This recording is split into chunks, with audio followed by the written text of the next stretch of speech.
Good afternoon. Hello. Hi.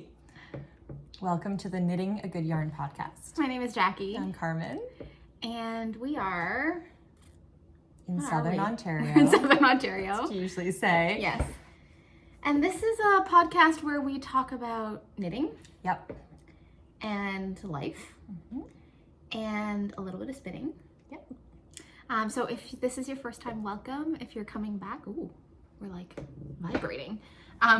Don't touch the table. If you're coming back, thank you for coming back, and thank you for your feedback. We're gonna try this little kitchen setup. Again? Yeah. And this see will how be it I goes. think this is our third time. I feel like I want to just, again, with my disclaimers, like, we don't know why this isn't looking normal, but it's not. So it's distracting me. I don't know if it's distracting you. I'm like, does it look like I'm looking at you guys? I hope so, because I'm not looking. Okay, I'm gonna forget that to way. look there. Look Does that that way. look Look better? at this button. Look at this button. This little green. This is how fresh we are. So if this is your first time, one of the things is that we do this as a one shot. We don't edit. No. So you know, when other podcasters are like, and here is the name of the designer, and there's a little picture that comes up and like a little name. We don't do that here. We do, however, have show notes. So everything that we talk about in the podcast and like where you can find us and stuff like that, it'll be in that like show more little drop down description piece. So this also means that whatever happens. Yes. And things happen because we have 3 dogs here. Jackie's brought her dog. I've got 2. And chaos occurs. I did not remember to put the sign up today. Last time I tried putting a sign on the door that said, please don't ring anything. Don't ring the doorbell. But I didn't. So just, we'll just go do our best. Protect your ears. Yes. Yeah. So Jackie, what are we doing today? What are we doing today? What are we talking about today? We did just also like recently do a little podcast, like a little like live YouTube live where we were doing some spinning. So like we both were kind of like, what are we doing now? Like we're right back into this like, how do we do a knitting how podcast? do we do this knitting podcast that we've been doing for a year? Is this our anniversary? No, I'm going to talk about. Of course you would. Right, I do have plans. Okay, so we have a bunch of finished objects and a bunch of whips to show you and to talk about. And before this podcast ends, we have 2 things that are coming up in July that we want to share. Yes. Because can you believe that it'll be a year in July since we've been like doing this thing? Clearly not, because I didn't even know it was a year in July. I thought it was June. I thought it was May, and then you're like, wasn't that? Yeah. I cannot believe it. I mean, it depends on where we sort of like say is our beginning, right? Because our first podcast, which was titled like episode 0.5, I again don't know what episode this episode is, or 8, 9, I don't know. I have no idea. But so if we count it there, the first time we went on the YouTubes was 1 year ago. Okay. Oh, 1 year. Okay. 1 year ago as of July. In July. We started last July. We have spent 3 minutes getting nowhere, like talking about nothing. So sorry. Time is I'm feeling strange about time though, because when I was looking at my calendar, I realized that like we were here not that long ago, but somehow it feels to me like that episode that we did with the YouTube live with the spinning. Does that feel like it was ages ago? In some ways, yes. And then in other ways, it feels like it was like 2 seconds ago. Yeah. Yeah. So Yeah, very strange. Anyhow, knitting content. Knitting content. And I think we should start with you because I don't know how you are. First of all, I'm stealing this sweater, but how she's sitting in a double strand Nutiden sweater right now. It's hot. It's hot. So I won't stay here for very long. Yeah. They shook us again. Okay, well, I'm gonna step back here. Look at this. This is my favorite sweater of all time. Yeah, I it's say gotta that be. every single podcast, but this is perfection. This is I'm gonna try not to say. Every time before we podcast, I'm like, I'm not gonna say the same thing that I said last time, but I'm gonna say the same thing I said last time, which is that this is a heavily modified version of a pattern. Okay. So the base pattern is the Lume L-U-M-M-E sweater by Sari Nordland. I've been wanting to knit this one. Which maybe I'll pull up and show. Is this okay? Just wait, Carmen. Just gonna tell you all the all the information. Please ask me questions. hang on. Can't wait. So the sample has been in my queue forever. Mm-hmm. It is like an Aran weight circular yoke colorwork piece. Black and white, I think that she did it in, right? Nordlyn, why are you such a prolific designer that I'm just like swiping and swiping? No. Do you want to swipe? Yes, sure. Okay. While you talk. So it's been in my queue forever, and her sample is like neutral heaven. Observe the neutral heaven. Right? So good. So beautiful. Oops. If you go where I am, does that help? No. It's just Well, you can see I the think pool. you're getting it. You can see Yeah, I the know. pool. Sorry about the pool. But I just couldn't sort of find the colors that I wanted to find. Mm-hmm. And then if you're here interested in summer and spring knits, we don't have any of that for you. Yes, we do. Oh, yes, we do. Yes, we do. But I do not have any of that for you. I do. But the main color is a Nutiden colorway called Morot, M-O-R-O-T. Sorry to all of my all of our Swedish viewers for my butchering of your language, which is this color. Colors. Really. Colors. It's this amazing, I don't know, what do you see? Asking me or them? Both. Well, I know what it was based on, so I see that because I think she captured it perfectly. So the inspiration from Caroline, it was a carrot, right? So this like orange, the orangey of a carrot, and then also like a carrot top, like the green of a young carrot top.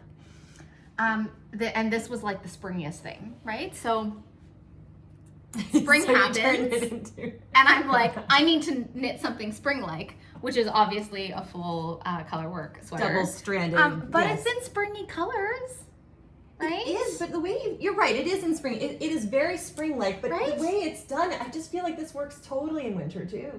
So, Perfect. I love it. this was not my plan.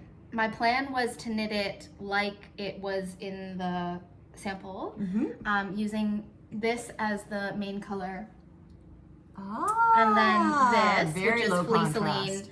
as the contrast color. This was my original plan. And because I did want it to be spring-ish, I thought to myself, I'm gonna hold the main color double-stranded, and then I'm gonna hold Flisselin single-stranded Okay. to kind of like lighten it up. Right, because it would have been 4 strands then in a full colorwork sweater, 4 strands and you did. Yeah, Very which I cast on and I started, and then it became very clear to me that it wasn't really gonna work in terms of gauge, because there was another colorwork sweater that I knit called the Hjelholts sweater that I knit for the Inspired for Ellen knit along, and it was that sweater where I was playing yarn chicken and I held the main color Yes. double-stranded and the contrast color That's right. single-stranded, and that worked out. But for whatever reason, this combination, I guess the gauge wasn't right. So I was like, hey, well, what am I gonna do? I was like, I could just add some mohair. That's what you did. Yeah. I'm like, what are these colorways? I'm like, is this Onska? But how is it? Like, oh, you're a genius. Yeah, so this, You're a genius. the contrast color was the most fun that I have ever had with a colorwork sweater, because basically I held one strand of Flisselin and one strand of various different mohairs, and in some places I held one strand of Flisselin and 2 strands of mohair. Ooh. So I had all of these mohair, This is so all of these smart. mohairs. Look at these beauties. Oh my god. I had all of these mohairs, and I just played with making my own fade by painting with mohair. It's so cool. It's But my inspired. intention was really only to knit the top yoke. Yeah. But when I You looked loved at it the so pattern, no, it was an accident. So when I looked at the pattern, it's beautiful, but I felt like the motifs were a bit close together for me. Okay. Oh. Like so you spread it out. yes. So getting gauge swatch, Oh. I decided that I would spread it out. I just wanted to add like one or two more like rest rows in between the motif. Yeah. Because I wanted more like negative space, I guess. Yeah. So I was just like happily going along doing that, playing with painting with mohair, and then I realized where you were at. I'm here, and I have not completed the yoke. Right, you haven't split. I haven't split. Yeah, you haven't split, right. Yeah, like I got to here because I feel like this was the sort of, this floral pattern is what I was like most excited about. Yes. I got here and I actually like was like maybe I should put it on a like longer circular needle so that I can actually like try it on. And I tried it on, which I usually do, but I was just like so excited about knitting it. I didn't even think about like the scale. And I got down here and I was like, oh my God, I need to split for sleeves like now. Oh my God. And I can't finish the rest of the yoke. And if you can like imagine from a proportion point of view, I was like, I can't just stop here. It doesn't look right for me to stop here. Because this was supposed to be in the middle kind of yeah, thing. like in the actual, if I had knit it to gauge, to pattern, and not like went rogue, then this sort of sits here. Yes. So I was like, what am I gonna do? Well, there were other charts. So I just decided that the only way that it was gonna look right is for me to make it a full color work sweater. It's amazing. And I was also having so much fun up here, I was actually like sad. Yes. Right? So actually the genesis of this is your Clair de Lune. Oh. Like your Clair de Lune. Yes. Color work, because I realized I love color work yokes, but 100% I love it better when it's like a full sweater. I love a full color work. I just like the look of it. Me and too. I feel like for whatever reason, like yoke and then just like plain knit feels less wearable to me in my wardrobe. Like it feels very like wintry, like it's a very specific look. Yes. But if you take color work and you extend it out through, then it's basically like you're wearing good print. That's true. Right? Very so smart. I took, if you want to do a similar thing, I do. just so that what I did was, this is the yoke as written in the pattern, but with more rest rows in between sort of each motif. Like one extra rest row you did on each side of it? Mm-hmm. Okay. Yeah. And then this motif actually comes from the sleeve, because if you look at the original pattern, there's like the top yoke, then there's just a solid color, and then she has color work on the sleeves. Beautiful. So I took that parts of those sleeve motifs and I put them here. So I actually knit the full body, and I didn't know what to do about the arms, because the raglan, like I like a deep raglan, but it was like a really, really deep raglan. I was like, I feel like I'm ending up where this is kind of like a swancho, and I don't know what to do with my arms, but I've already committed to this like double-stranded with at times double-stranded mohair plus Nutiden like thing. Right. I can't actually make it a 3/4 length sleeve because my like arms are gonna be cold. Yes. Yes. But I also have knit other full color work sweaters before, and for me, I don't always love when the color work goes all the way down to kind of this sleeve. I like the 3/4 look, so I was like, what am I gonna do? So I knit this little sleeve section a gadillion times until I was happy with it, and I'm so happy with it. This was my first question. I'm like, did you modify this? So I made up, brilliant. I didn't really make this up. What I did was, once upon a time, I knit the Bright Sweater by Junko Okamoto. It's one of my sweaters of all time, favorite sweaters of all time. And in it, she has this little sleeve detail. Yes. And I thought, I'm gonna go and open that pattern and look at that sleeve detail and transpose it here. But this was too complicated. It was like really hard to think about like the numbers, but this I could do, just take this little section and like make it a repeat. Beautiful. So that's what I did. It's amazing. It's amazing. So I love it. You've got to. Makes me really happy. I really like the little sleeve mod that I've done. And I also really love, I think this is gonna be my new thing. Instead of knitting ribbing, I'm gonna do moss stitch. Beautiful. Because I feel like the sort of two-tone color looks super good. It does. In moss stitch, which I only noticed because you noticed it in my Lune shawl, and you were like, it looks like pebbles, and I'm like, ooh, pebbles. Oh, yes. It's so beautiful. So yeah. It's so beautiful, and I just feel like the colors that you chose are really bringing Morot out. Like, I think in some other things, like you can see the differences in it, but sometimes when I've seen it just done in stockinette, like it doesn't, like, this is pulling the orange, I feel. Like, the pink is referencing the orange and making it stand out more. And then the pink is also, like, so good. The pink and the purple with the green. Like, I just feel like this is a completely perfect sweater. Thank you. Like, just. I'm really happy with how it worked out. I'm really happy with, like, the fade. I didn't really plan. I kind of, like, had all of them together and tried to sort of, like, make it symmetrical. So, because the motifs are symmetrical, I sort of just decided, oh, here's what I'm going to do, and then I'm going to repeat it the other way around.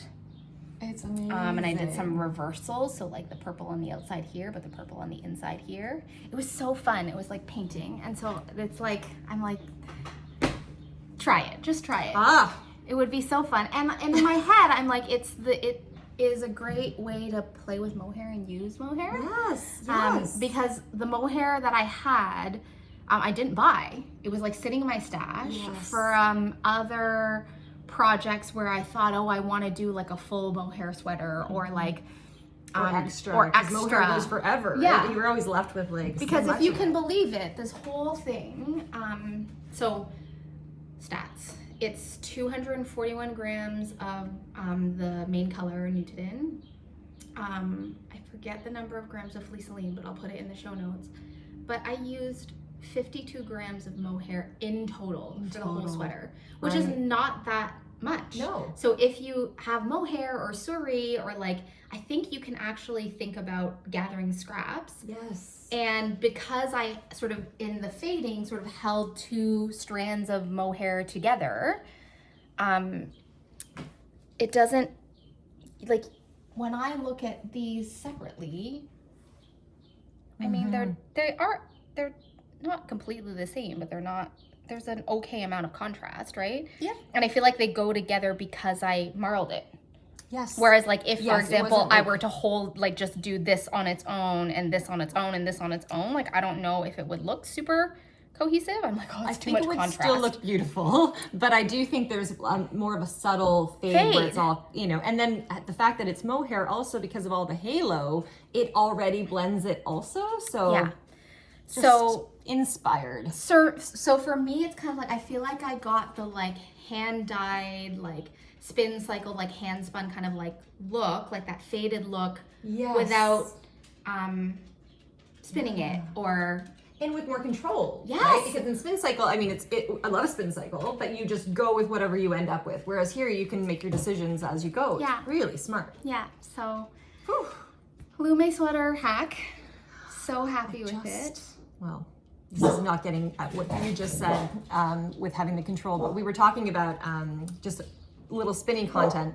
Talking about spinning, so when we spin, you do it first as one, like as a singles first, and then you usually ply it together. And we've been talking about like plying with mohair. And I'm like, what if we like, as you're plying your one thing with mohair, you're adding, you can change your mohair as you go. So you're ending up with like a spin cycle, but mohair version. Yeah.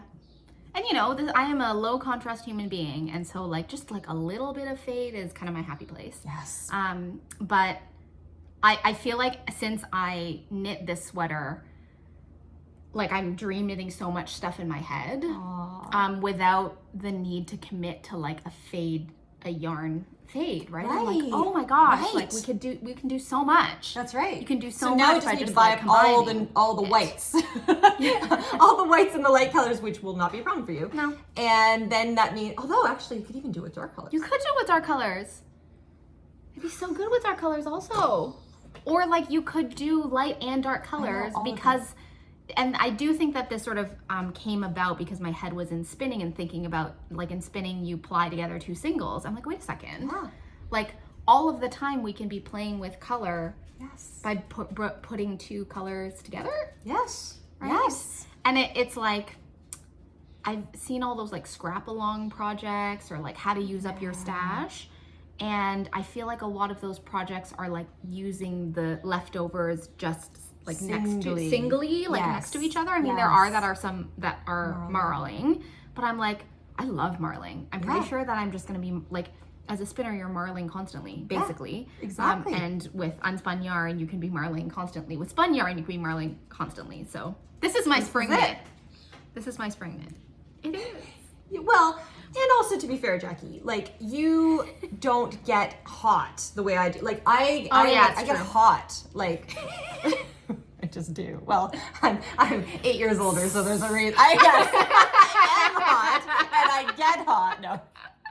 But I'm like dying all the time, right? Like, so to be even, I'm hot right now, like wearing a t-shirt. Like, there's no way I could do this. You're hot looking at me. Well, I am. Yeah. For other reasons, right. But yeah. So, but you could wear this in the summer, actually. Like, at least in the nighttime of the summer. But if you were camping? I don't. Yeah, if I was as if I would take the sweater camping. First Why of all, I wouldn't don't you? camp. I don't know. There's something like, to me, it feels very like fancy. It is like fancy. This is a fancy one. But it's There's also something about Nutiden, mohair which that's is- like fancy. I mean, I Yeah. could. And to be fair, I knit this knowing that I was going to be in Iceland. Oh, yeah. Because I'm going to be in Iceland later this month. And my idea was like, I wanted to have like a lopi. I wanted to knit some lopis for Iceland. But I was like, a springy one because I'm going to be in Iceland like for summer solstice. And You did that it. was the plan. That's So I'm very perfect. happy with how this worked out. It's gorgeous, Jackie, and I want to steal it as usual.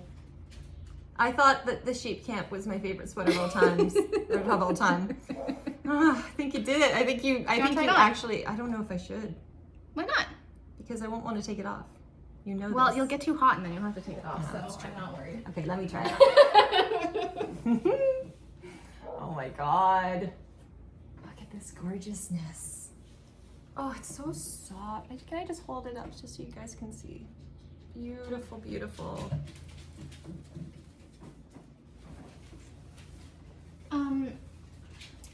Other side note. Oh no! I planned to bring something else to show, but I didn't actually do it.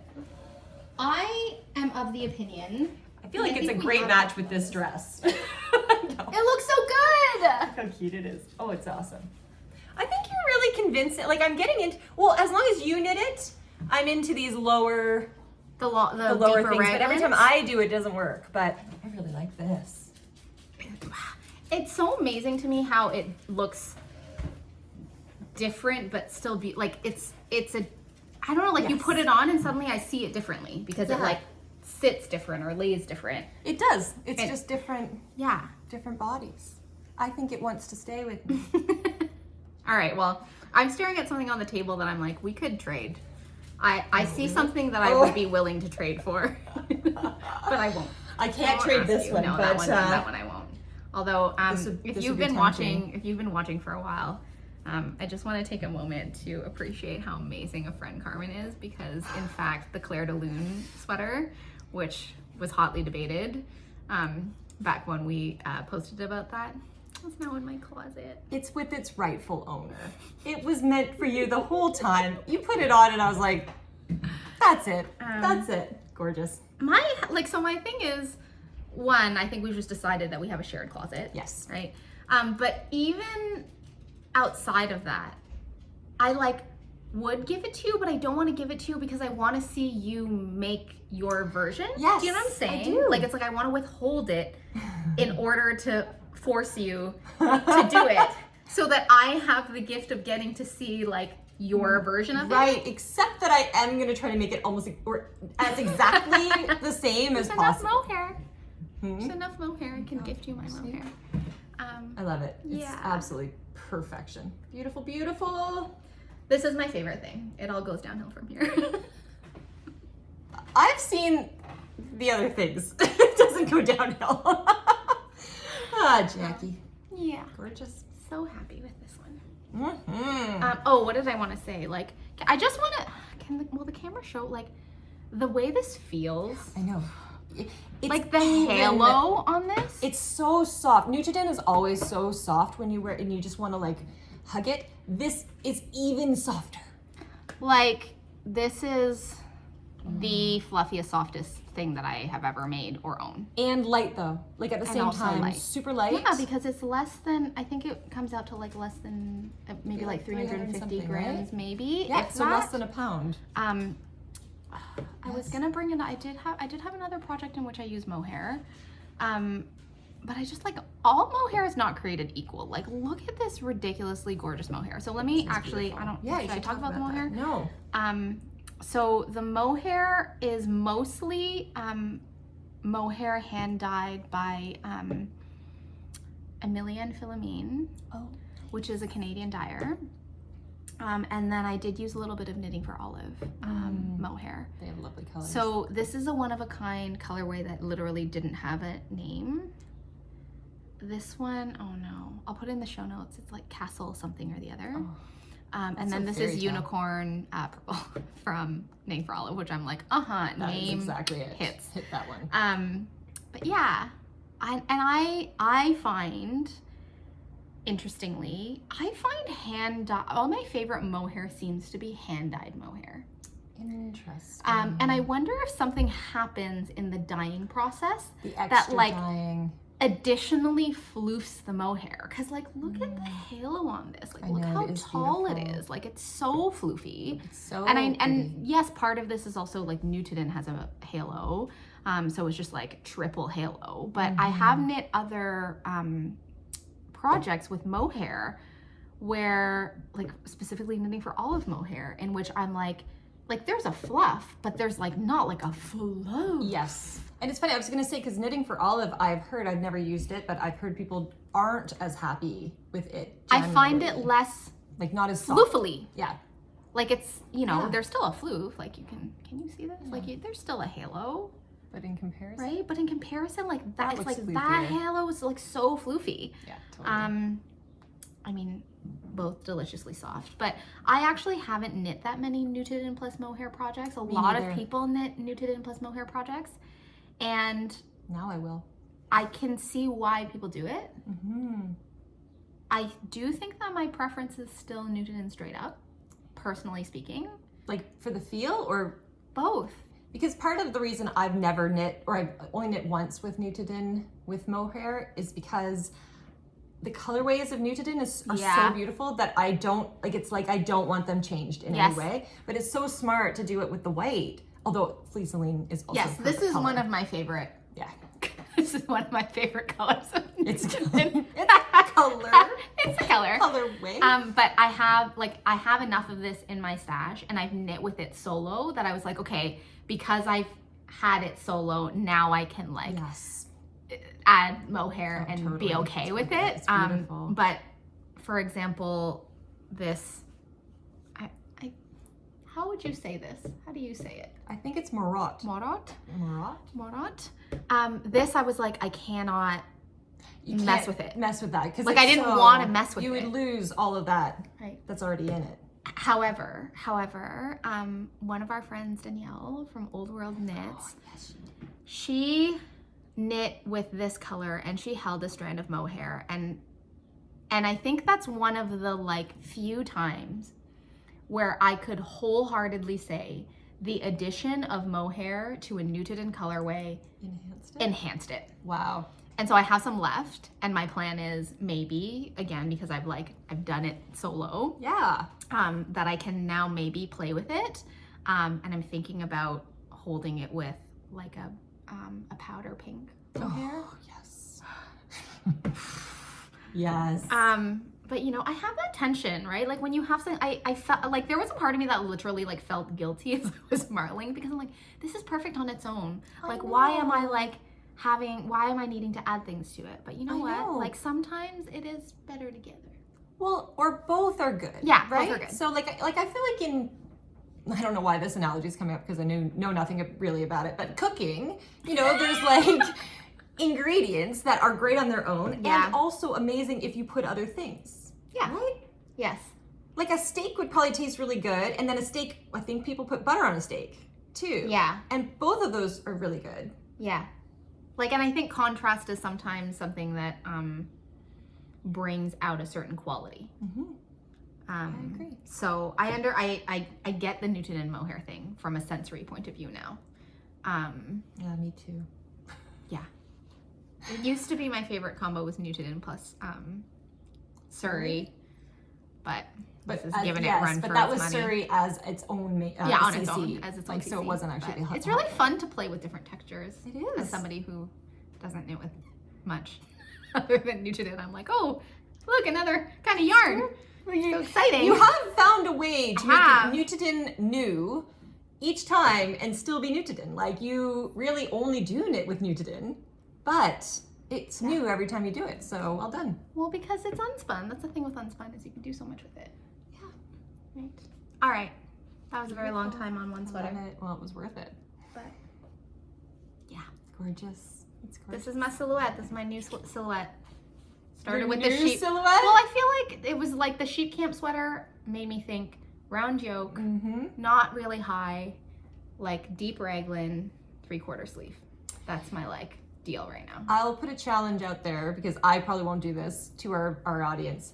In my mind, if we were to look back at Jackie's sweaters across the last almost 1 year, my guess is that they are very often this kind of, just like this, with true. a low and a 3/4 sleeve, but and a little boxy. But that's just true. in my. No, that would be accurate. I think I'm just like, it's like the raglan is getting deeper and the shorts and getting the deeper, sleeves and are the sleeves getting shorter. That's true. It's like, It's very different, Yeah, Jackie. hugely different. It's a completely new era. the variety of my palette and my knitting projects is just astounding. Who are you? I don't even know who you are anymore. I love that. So, Beautiful. Herman. So, yes. So, I have only one completed object in this time for various reasons. Spinning is taking up a good proportion of my life these days. And then I have been involved in a bunch of, like, we talked about our toothpick cal, like that I am in the midst of toothpick hell, really, right now. Like, Okay, so for those of you, we are running like the most casual knit along ever, which started whatever episode we mentioned it in, and goes until the end of this year, and it's called the Toothpick Knit Cal. And the idea is that over the course of the year that you like take your time to savor the experience of knitting a project that you really want to knit on teeny tiny needles. I don't even remember what we said was like the minimum needle size. No, there was no, because you thought 3.5 was toothpick. 3.5 counts as a toothpick. Come on. But perhaps not. Well, anyway, you are in the experience, even though I arguably, I think you may have forgotten that we were running the cal, as I forgot that we were running the cal. You are in the cal. I'm in the cal, but I always knew I was good at it. I'm technically always in the cal because I'm always knitting I'm often knitting small gauge, much more than Jackie does. So I was like, sure, I'll be part of this cal that I'm gonna ace. Everything's already gonna counts happen. for the cal. So hooray! Yeah. I'll actually complete something. Yay! I don't know if I'm gonna have any Rhinebeck sweaters, but I will have finished a number of projects for the toothpick cal. You will have a Rhinebeck sweater. We do have a Rhinebeck sweater, which we'll talk about in a second. But can we talk about this? Yes. Did you put this on for? Yeah, I did. You want me to talk first, or do you want? Yeah, no, I want you to talk first. Okay. So I did introduce this in a previous podcast. I think it was maybe our last one or the one before. But this, I had been wanting, just as a recap, I had been wanting to make a goddess shawl.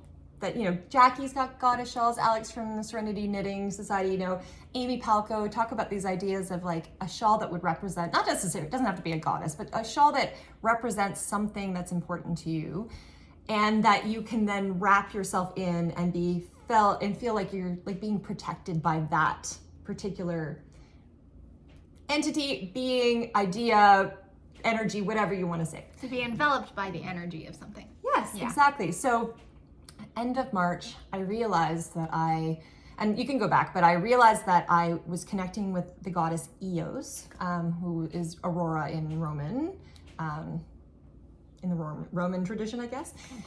So dawn, and which is not the sun coming, right? It's the beginning, it's the pink that first arrives before the sun rises. And it's, representing for myself, it was representing like new beginnings, because a lot was coming together in my life that, I'd put I'd sowed like a lot of seeds, but they hadn't I was just seeing the fruits of them. Like it was like this, starting to bloom.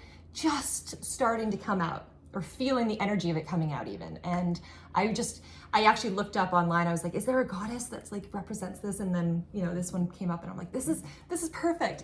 And at the same time, I had my low mileage wool from Brittany from Crux Fibres, which if you've watched any of our podcasts, you'll know about this, but basically it's wool that comes from a shepherdess in Alberta. Brittany goes over, like, the sheep are taken such good care of. And I know, so you know exactly the sheep that you're working with. So I had I had a few skeins from a sheep called Frost, which was a nice, like, white, like a cool white. And I knew I wanted to use this, but then when I had the goddess shawl idea, I was like, oh my God, that's it. Like, I was gonna make I had various ideas to make a sweater, but I was like, it's gonna be this one. But I knew that the white was wrong. And it was immediately when it all came together, I was like, I knew I needed a pink. Like, I needed a light pink, but it had to be a perfect pink. I should have brought it. Well, you'll see it in here, but anyway, I also knew, like, just intuitively, I was like, I know the color I want, and I know who's gonna have it, even though I didn't know, but I knew they would have it. So Sonder Yarn Company, which is a dyer, also a Canadian dyer out in Quebec, they just make the most beautiful colorways to begin with. Their mohair is gorgeous. I had like... Their mohair is like... it's just amazing. Plus, the shawl I made is the Fleur shawl, which Melissa Clulow, who is now Sonder Yarn, one half of Sonder Yarn. It was like already coming together. I'm like, she's gonna have the colorway. And she did. It was called Sweet Pea. And I put them together and I was like, and this is it. And in the midst of all of my, like, crazy toothpick knitting, this was on, like, size 6 millimeters, I think it was a 6 millimeter. I love how you're looking at me like I know what your needle size was. I think that was it. You do know, Jackie. Yeah, I do think you were on a US 8, which is a 6.0, right? I think it's, yeah. No, 5.0. US 8 is a 5 millimeter. US 7 is a 5 millimeter. US 7 is a 4.5 millimeter. Yes, that's right. 6. US 8 is a 5 millimeter. Yes, that's right. Yeah. There you go. We're so professional. You're never gonna get those minutes back in your life. So sorry. I hope you're knitting or, like, doing something. I wonder if Eurus is like, really? I came to this girl? Like, really? Anyway, so this is my Fleur shawl. The pattern is at Espace Tricot. And okay, let me see. We're kind of getting blown out a little bit here, but, like, look at this shawl. Oh my God. I wish you guys could feel this. It's I wish so you could feel. Oh my gosh. pretty. It's so pretty. And this is just now my favorite shawl. And I remember Alex saying you can see it's a slightly different, like, it's not just your typical triangle. Like, it doesn't actually go straight across. It does this. It's like a triangle, it's like and like a crescent chevron. had a baby. Yeah. Or like like it goes like this when you're doing it that's because of the increases. It, like, swoops. See, it's, yeah, but in a very, almost like a sure. Yeah. Yeah, like not as. It's like a big chevron. Yeah, exactly. Right. So I have been, now this is, Jackie wears her shawls like this. This Oh my God. is how I wear my shawls. This. So beautiful. I just wrap myself, and since I finished this has been me wrapping it with every outfit that I have. Tank tops, ripped jeans, dresses, like, just, It's perfection. you know, it's just so beautiful. And I just feel myself, like, wrapped. Like, look how beautiful it is. It's so beautiful. And it's so amazing to me. I don't remember. Is Frost a... Okay, so Scotland. the low mileage wool comes from a flock that is cared for by Sierra, who's Crocus country shepherdess. And she has a Gotland, her flock is sort of predominantly Gotland and BFL Crosses. Yeah. crosses, with there's some Dorset, there are a couple of, like, Dorset crossbreeds, and I think Icelandics in there, but I believe Frost is Gotland BFL. I think so. And it was like fingering plus 1 strand of mohair on a US 8 or a 5.0 millimeter in garter. This feels incredible. It is incredible. It's incredible. It feels like the two were meant to be, like, right? I'll come on over. Like, we could sit and watch a movie and just, like, be all draped in, you know? It's so beautiful. I love it. It's so beautiful. I It's mean, so- this is like, I look at it and I think that's my shawl. Well, I mean, but it's if not. I could think It's of a really shawl not. that would represent But it tacky. is. It's like, this is it. Like, I mean, it's that kind of color. It's a garter. So in terms of construction, it's garter. And it's a free pattern, guys. It's a free pattern. Free pattern. Yeah, like, I mean, check out all of her stuff. Like, she's just incredible. But it's, literally garter with cute baubles that are not, like, painful to do. And you just knit. They look so good. They do look good. There's like a little wrapping technique you do where you kind of wrap it around. So and no then- crochet hook? No crochet. Ooh. Yeah. And I know some people like knit backwards, so it's a lot of, like it's do like a you knit flip and then it? you flip. I do. Okay. But I know if you knit backward, it would be even easier. And there's not that many. There's like just enough. Yeah. I feel There's like three- there's like just enough baubles. four rounds of baubles. And then I'll garter. Yeah. And you just Oh get my bigger and God. bigger and you're like, oh my gosh, I'm still doing this. But then it's like nice knitting, right? You're just garter. I just brought this. This was one I brought on my trip to Sweden. This was on the plane. This was my plane knitting. That's right. Cause I was like, perfect. Like it's gonna take a while, and I don't need a pattern. So I just kept knitting this. It's just so beautiful. This fabric. This fabric. I know. This fabric. And it took 2 skeins. I think I'd have to really go look, but I Really? think it was only 2 skeins. Maybe did I break into the 3rd frost? I don't think so. I don't think you did. No. So I think it was less than 2 skeins, and then I broke into the 2nd mohair, I think. So Did I? Don't know. We'll put it in the I show might not notes. have even. We'll I'd put have it in to the go show look. notes. Yeah. I would be surprised if you got into the 3rd skein, because I do believe frost was like a sport. Was frost More of a sport? Yeah, it was like on the sport on the end sport of this. end. I think it was So 3/5. probably you would end up like, this could be done with like less than 800 yards or It was yards, right? definitely less than 800, I think. Yeah. So that's like 2 Definitely, fingering. I think. So that's like 2 skeins of 2 skeins of fingering for sure. Right. Oh yeah, And because I'm then- pretty sure this was 2 skeins of sport. Yeah. Less than that. Like, I look need at how to it have drapes. it. It's so there's something good. to me about this like neckline. The when line you- is yeah, beautiful. right? And you feel warm, like you feel hugged. Like I still like wrapping things around, but I Yeah. find that this way it's just, I don't know, I just walk around and I do this and I like go for walks and There's something also I think about Gotland. Gotland is like, how would I say it? It's not like, I want to say heavy, I want to say dense, but it's not actually heavy or dense. It's just like compared to, let's say, like a merino. There's a like drapey, there's a drapiness. It's substantive, silky. silky heaviness to it. Yes. But she must be a BFL cross because it doesn't have that full out Gotland. Gotland. When you're knitting it, you don't feel like, because I have knit my other shawl. Find your Thank you. Find your fade. a single flock fade. Single fold. Yes. Yeah. That had a lot of like just straight Gotland, and they were, Yeah. Anyway, just. Yeah. I'm so happy. I'm so happy. I'm just gonna be wearing this shawl all the time. Like it's one of those ones too to like bring on travels. I should have brought my other one. Like, there's a Natasha Hornby shawl. That's what I used in Sweden all the time. Like these for me, a triangle shawl is incredibly useful because of how I wrap it, right? Yeah. So this is gonna be nice and like centered for me. Yeah. If you have like an asymmetrical I one. do like the symmetrical Yeah.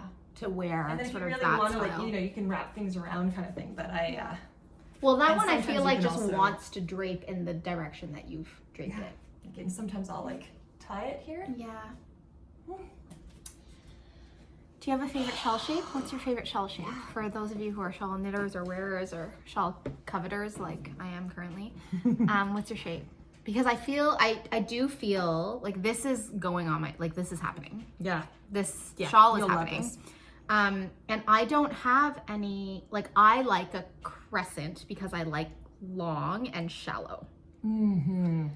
Because you wrap often. Because I often across. wrap across. But I think I often wrap across because I knit a lot. I just so happen to knit a lot of asymmetrical shawls. Right. And so I find with an asymmetrical shawl, I'm bothered by the asymmetry when I wrap it this way because it's not Yes. The well, drape that's isn't the exactly. That's same. why I don't wear them as much. Oh, it looks so good like that also. Right? But I agree. For me, I feel like that shawl wants to be worn the way that you want to wear it. For me. But I'm really excited to get this on my needles to have that sort of shape, because what I find with try it on. like a more classical, a less elongated triangle shawl is that I find them very deep and the arms aren't long enough for me. Like, do you know what I'm saying? Yes. Like they go all the way down in the back, but I can't wrap it. Yes. I can't do this toss. And also, if I were to wear it with the triangle in front, I find that there's like too much fabric and the like little arms that would come around, they aren't long enough. Which is why I end up knitting mostly asymmetrical shawls or crescents for the like wingspan. Yes. Well, that makes Without sense. the like, and it doesn't get too deep on me because I am Smaller. shorter, like Yes. I'm petite height. And so I find that those symmetrical triangles get too long Yes. for me, That makes sense. right? Like it's like a beard that goes down to my knees. Oh my gosh, are you gonna let me put it on? Folks, if she tries to run out of here, you're gonna help me, right? Like DM her and say, give that back. That's Carmen's shawl. It is your shawl. Oh, it's so pretty. I love it. That's gonna be backwards. Oh. Or upside down. This one is one where you have to go, there's only one side for the bobbles. Oh, Jackie. Oh gosh. Oh, Oh my gosh. it's so pretty. It's so pretty. I have this sweet pea mohair in the mail. Yeah, I know. That sweet pea mohair is like the perfect blue undertone, but light pink. Ooh, gorgeous. Looks beautiful. It feels so good. So I did bring a shawl to like soothe the coveting. It's very long. See? It's For me, very it's long. very long. Yeah, like look, that's what I was just thinking. Like you could probably still throw it over on one side me. because it's so like it's down to her ankles. Down to my ankles. Because even on me, it's down to my shins sometimes when I'm walking, depending on how I do it. Whoop. Oh my gosh. I love it. Yeah, I love it. it's so pretty. Well, this is just a genius, you know? Like, how does she think to do? The You proportion know, let's just add is this perfect. extra little bit. Let's do these ones just this much, but these one, you know, like she's so smart. Is this to gauge according to the pattern? I don't know if you like Are checked. you actually asking me that? Sort of. I mean, I'm sorry. I have no idea. I I did not, and when I blocked it, I didn't even.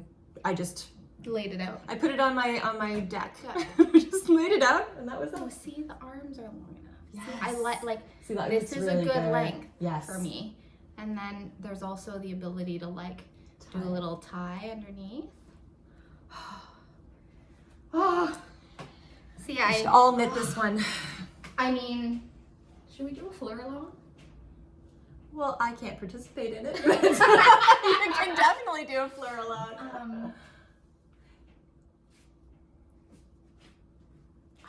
It's so This pretty. color is so good. It is. This It's color just is like so such good. a perfect neutral. And I mean, I really do appreciate your love of neutrals. I mean, I love neutrals too because Yeah.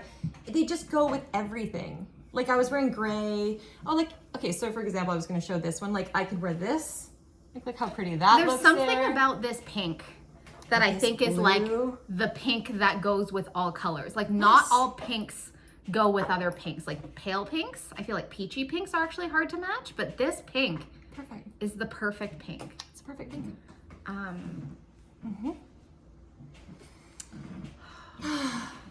It's so good. Yeah, It's so good. And I brought this shawl because I feel like they could be sisters. they are absolutely. I think that's where I also was like, but like, of course. Well, this Jackie- is my Dawn shawl, right? Yeah. Close. Oh, that's right. It is. That's right. For even the same one. Yeah. It is close. This one we showed on a previous podcast. I won't talk about it. It's the Birds of a Feather shawl by Andrea Mowry in mohair and Shibui Knits Pebble, which is a merino cashmere silk blend. Yes. But we're like sisters, right? Absolutely. Love it. Love it. Love it, love it, love it. So good. And now I'm like, so the question is, do I knit the exact same shawl because then maybe I can? Well, you can't knit exactly because, well, actually, how much do I have left of frost? Is there Yeah. one left in there? Or If does you Brittany have one left, and I have one left. have one skein Oh my god. of frost, you can totally and you knit have it. one left over. So I could knit the exact same one, but my plan. See, I have plans, I have whips, and I have dream knitting, and because it turns out that we love the drama of like not telling each other what we're knitting, and then I just like show up with like a completed object, and Carmen's like, what the fuck? I was like, do I share this? But I will share this. So my plan, my current plan, so our friend Alex, who we mentioned earlier, who also knit the Fleur shawl in a different yarn combination that I love also. Oh, so gorgeous. Like I think Alex is the first person that is the person whom introduced the Fleur shawl to me. Like I'm sure like it was there, and I think a lot of people I have always knit liked it. But that one was like, wow, I need to knit But that. like when I saw Alex's version, Me too. which was knit in also Sonder Yarn Co. Yarn. She did too, didn't she? She did. Oh, well, there we go. None of I this was is like, original. I'm like, oh my god, like I need to have it. So Alex is running a knit along for her 1 year podcast anniversary called How's the Serenity Cal, and you can check out her channel. We'll link her below. She's amazing. She's so fun. And when it was so interesting because I didn't know the Cal was happening. But I knew like, oh, Alex dropped a new episode, and I was like, it's Friday night and I want to like have a nice Friday night. So I'm going to spend my Friday night watching Alex's episode. And I was like, I feel like spinning. And so I like started to spin this delicious play date from Melly Knits.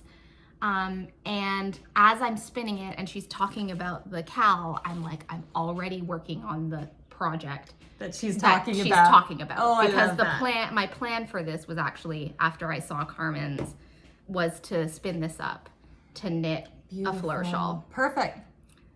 It'll now be perfect. the question is like, do I actually knit it with the play date? Yes. Or do I knit it with frost? No, knit it with the play date, and remember we put the little pink into the play. Yeah. So I got my plan is to get the sweet pea and to do it with this. It's gonna be amazing. So it's gonna be amazing. If you wanna knit my Fleur with me, cast it on the Fleur. It's so good. It's just so good. It's a beautiful knit. It's enjoyable, and you can just take it with you, and it just like. There's something so ethereal about it that I love. Like the pattern is really ethereal. It is. It is. It's like, I don't know how. It's just enough. Yeah. Like it's not. There's There's so many beautiful patterns out there, and I love lace. I love all these things, and I've got lengthy queue with all that stuff. But there really is. This is garter with some baubles. Yeah. But the way that Melissa did it, it's just perfect. And I wouldn't change even one thing about it. Like I think it's absolutely, completely complete in itself. To me, it's also like a study in proportion. Yeah, I agree. Like sometimes I think it's like the simple designs are the ones that require that like real attention and finesse and like elegance. Yes. To kind of find the right proportion, because like really it's garter and baubles. I know. But somehow look how it goes right over your shoulders. Like it's perfectly. I mean, I guess everybody's different. Like, so maybe I was just meant to have this one because I feel like it meets me perfectly at my elbows, and it just wraps, and it is a slightly different increase ratio. Yeah. Than I've seen in other things, and I think that's what makes it like this. Mm-hmm. Did you know that this was the pattern right? Yes. Like, how did you land on the pattern? I know that there was you've shared the story about the yarn pairings, but how did you land on the pattern? Do you recall? It all came together, if I'm remembering correctly. So I had watched Alex's episode probably, I feel like it had been a couple weeks before maybe, or something. Like it wasn't right after, so I had watched it, and that had just, I guess, put something in my head, but it was I was like, that's a beautiful shawl, but I wasn't thinking about how to do it. Yeah. And then I had that epiphany with the goddess, and then it was like, oh, this is the yarn, the white, and then I need this pink, And then it was like, it's a shawl, it's not a sweater. And what shawl is it? And it's like, it's the Fleur shawl. Yeah. And I, at that time, didn't even remember. You reminded me of Alex because it was all just like planted in there, but I wasn't quite sure. And it just kind of came out as this like fully formed idea. I love that so much because what I've been sort of contemplating in terms of like the knitting process, and I don't know about you guys, but I'm at a place where like the number of things that I want to knit and the number of hours that there are in a day, especially since some of the knitting hours have gone to spinning hours, I am just like fully aware. Sorry. Overwhelmed. I was overwhelmed. Like fully aware that I cannot knit all the things. Like I just can't.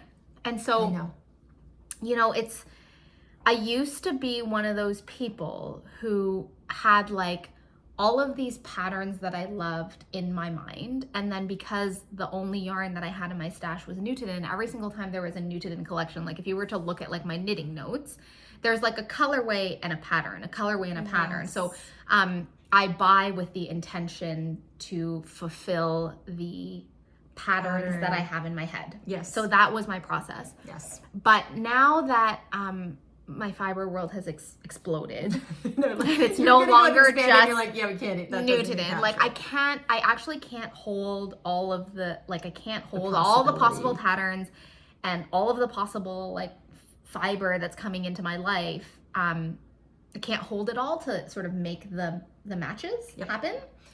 But what's been so interesting is to like reflect after objects are finished on sort of like the unseen forces of inspiration that have been there sort of like percolating. Like there are all these seeds that are planted, right? Like it's like you watch a podcast, and sometimes you watch a podcast and somebody makes something and you're like, this exact thing. Yes. I need this exact thing in the same yarn, and I need it to like right now. I need to That's like happens hop when I on watch my this needles. Podcast. I want these things.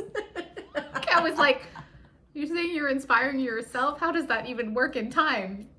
Well, yes, but thank you. Because I rewatch our podcast and I'm like, that I mean, right? All of it. But I actually find that those are the projects that are less likely to get on my needles. Than the ones that just kind of come together. The ones that sort of come together, it's so and there's true. like a piece of this, and there's a piece of that, and there's a piece of that. Yes. And it's like you find your own iteration of it. Yes. Right? And sometimes, and so like there's nothing wrong with like knitting it exactly in the same stuff if that's available.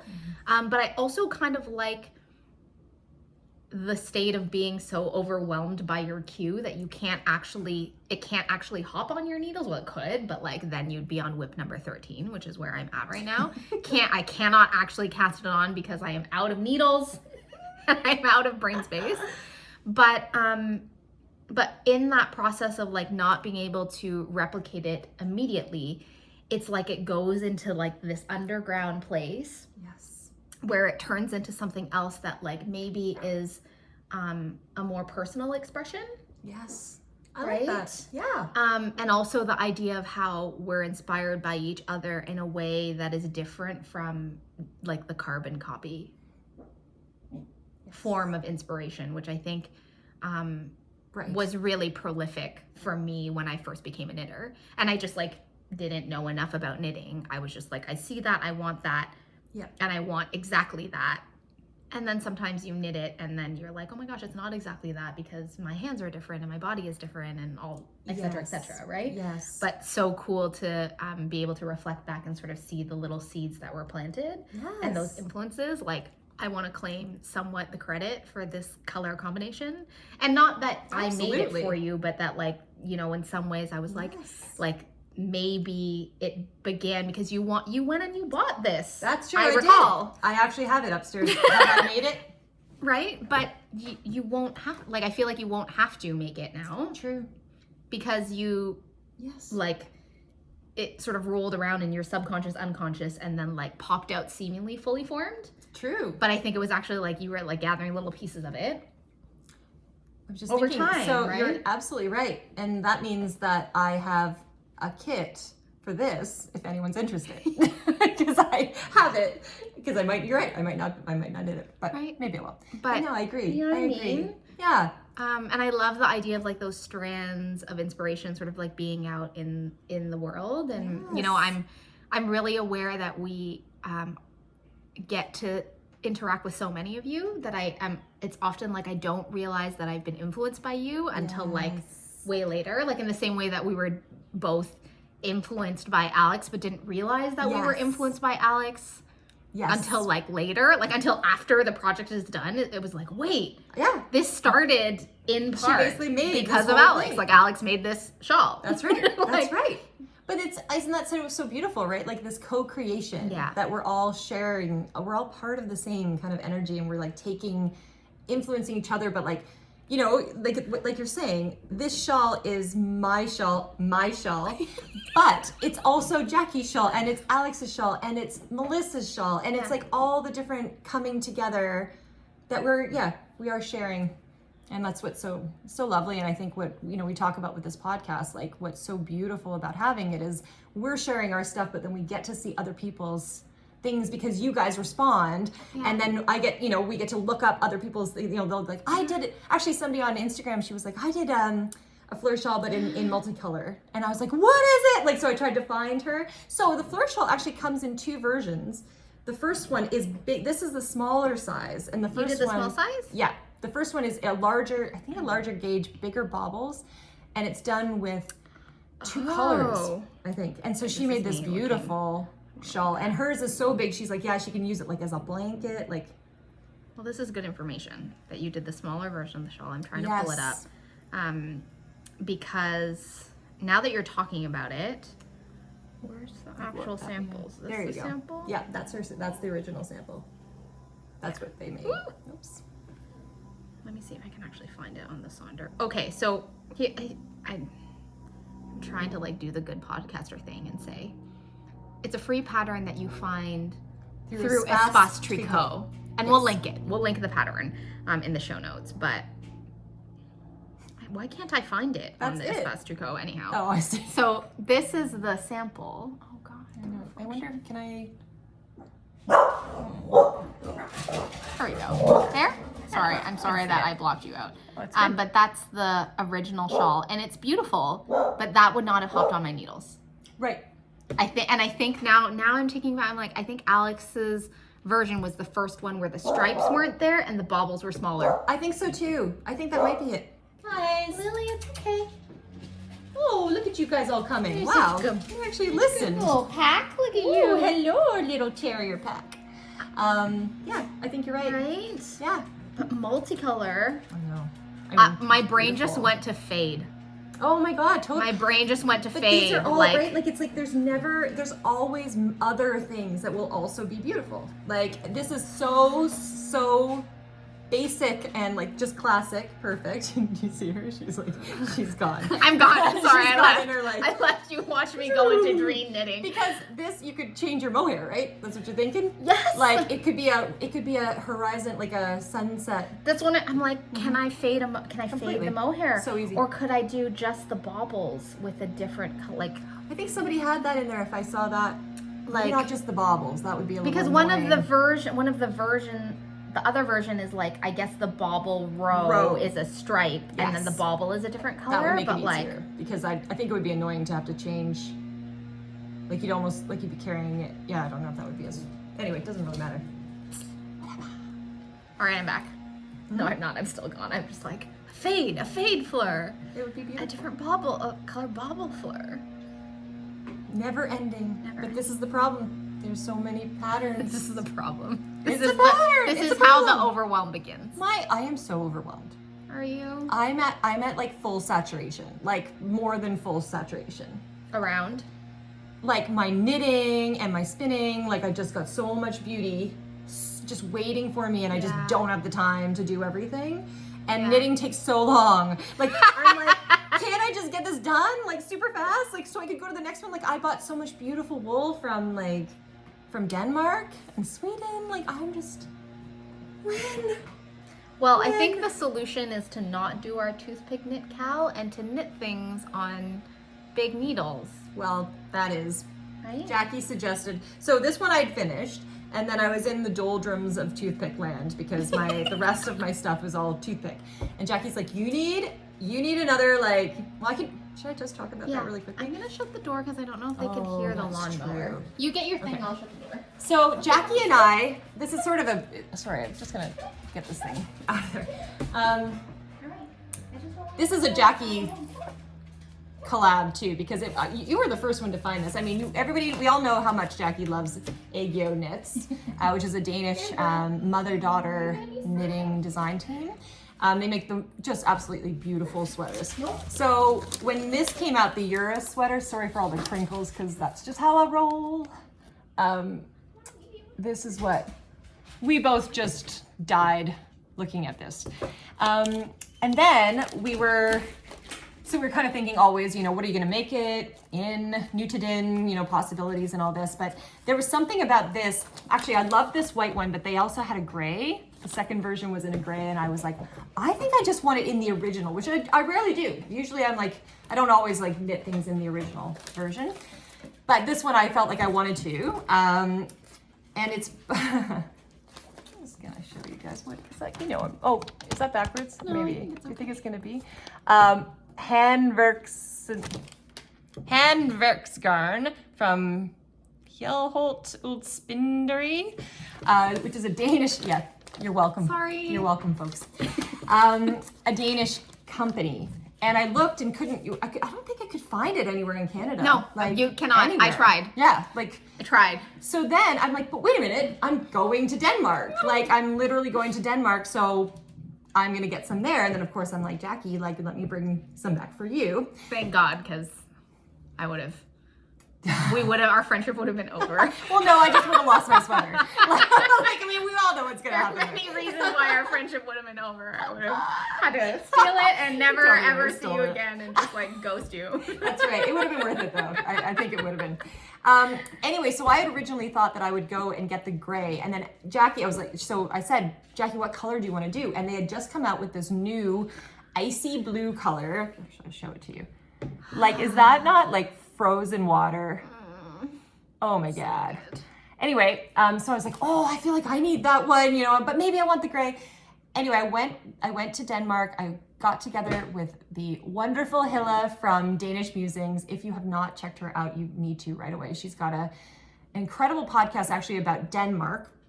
her life. Most of it was like, originally was about Denmark and like travels, and she just does it in these beautiful ways, like her editing, the music, you're right there, and she's so thoughtful and smart, and like, yeah, it's amazing. But in addition, over the last year, or 2021, I think she went back, she used to knit, and then 2021 she's picked up knitting again, and then it's been like a runaway train since then. Like, she has just knit the most beautiful things.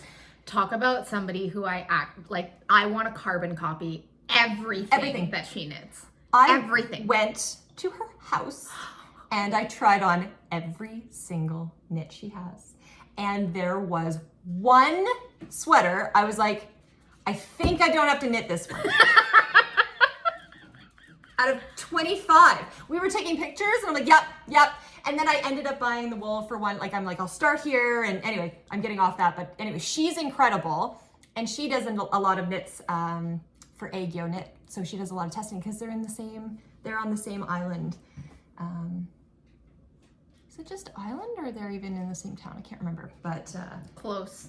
very They're close. Yeah. Anyway, what was I Geographically. saying about Hille? Oh yeah, so I went shopping with Hille.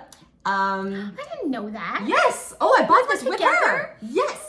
So we go into the store, and this is a store she goes into all that, like, it was her local yarn store, and so she goes in, she's talking in Danish, and we're talking to the lady and like getting all this stuff, and I saw Jackie's color, this one, and I didn't think they had it in this one because on their website they hadn't even put it up yet. So I thought I was gonna have to buy it in Copenhagen. I was very specific. I was like, I love you very much. Thank you for getting me wool in Denmark, and it's this color or none of them. Well, which I didn't. I was like, fair, because I was like, I feel like I need to see the color first. Walk in, it's there, and both Hille and I are like, what is this? And I'm like, we're getting this, and I think I bought their entire stash. You did buy their entire It was stock. I bought 9 times 2, because I was like, Well, I think because I'm gonna probably knit size 1, which I think needs 7. What's the I yardage? don't know where it is. Oh, here we go. 7, yeah. They don't have yardage. 700 grams. 700 grams of this, which is, they don't have it there. But it's an Aran weight, so it's probably about 200 yards, maybe. 7 of them, but I bought 9 of them just in case, because, you know, I'm like, well, it's not like I'm coming back to Denmark. And it's the perfect neutral gray. It's like we can have a hat to match. Like, it's so perfect. Anyway, so in the midst of my pain, I was like, what did you call it? Toothpick hell, or doldrums of toothpick hell? Toothpick hell, toothpick doldrums. Yeah, you'll see other ones. But Jackie's like, you need a project that's like gonna just be like a quick. And I'm like, oh, and she's like, and I think you need to cast on Eurus. And I'm like, you don't mess with Jackie. You just listen. You just do it. So I'm like, I'm gonna do it. And I pick it up. So I've only got the ribbing to show you guys. But this is coming a little more green here, but it's a blue. And look at this, like, look at that cuff. Like, oh, it's gonna be so good. Be so good. So this is our Rhinebeck sweater, right? This is our Rhinebeck sweater. Which means sweater. I have to get it on the needles. Well, you're not going to have a problem. You get these things done. I'm glad I'm probably going to have something at Rhinebeck because we were not sure, given my history. Anyway, this is all I'm going to be able to show you right now, but I think for our next podcast, this will be done because it's now, so it's going to move, it's on 3.5s, and then it's going to move 3.5 millimeter. Yeah, 3.5 millimeter. Just for the cuff. Needles for the cuff, and then it moves to 6. From the cuff. Did I get that right? Yeah. 6? Oh yeah. So that's a US 10. I was saying to Jackie, I was going up in my thing and I couldn't remember because they only put the millimeters, and I was like, what is 6? I can't remember. And I just like kept going. I was like, maybe it's an 8. I'm like, no, 8's 5. So I just kept going up the thing, and it was feeling so like, this is gonna be done in no time. It's on like 10s. Well, I mean, it's a gorgeous sweater. It is all over cables, and I'm like, if you're gonna do all over cables, it's gotta be. This is my other project, in constant twisted rib. It's gonna be so good. That's different. I feel like that's how you better. solve overwhelm. That's my answer to overwhelm is get big needles so that it feels like progress is happening. I don't know, it's a funny thing, hey? It's a funny thing because it's like we say this all the time. It's like, but you love knitting. I know. But like I've been really fascinated with, you know, what is it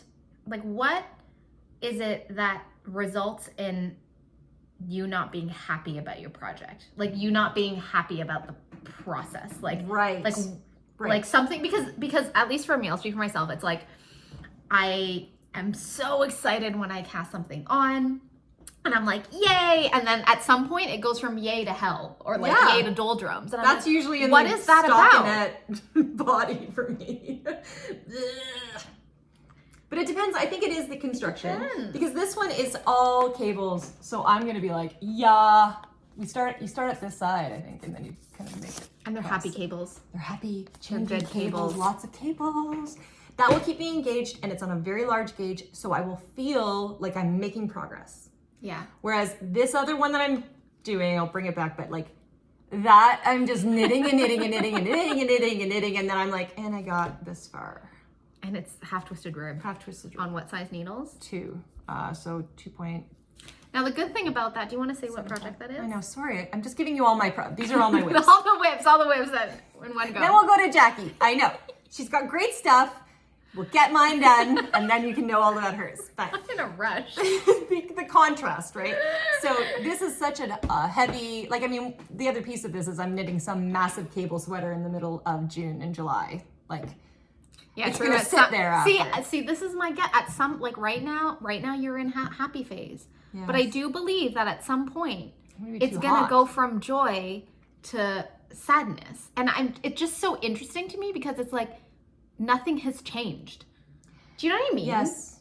Like it's like the needles are the same, the yarn is the same, the project is the same. Like how does the same thing turn into well, too much of a good thing, right? I mean, it's like after much of the time, same too much of the thing? same thing. So something could be much of the good, but same too much of it. But I loved my baling. I got all the way to the last little bit, and I was like, okay, I think I'm done. But like that was a massive. I loved all of that, and I loved my mpo.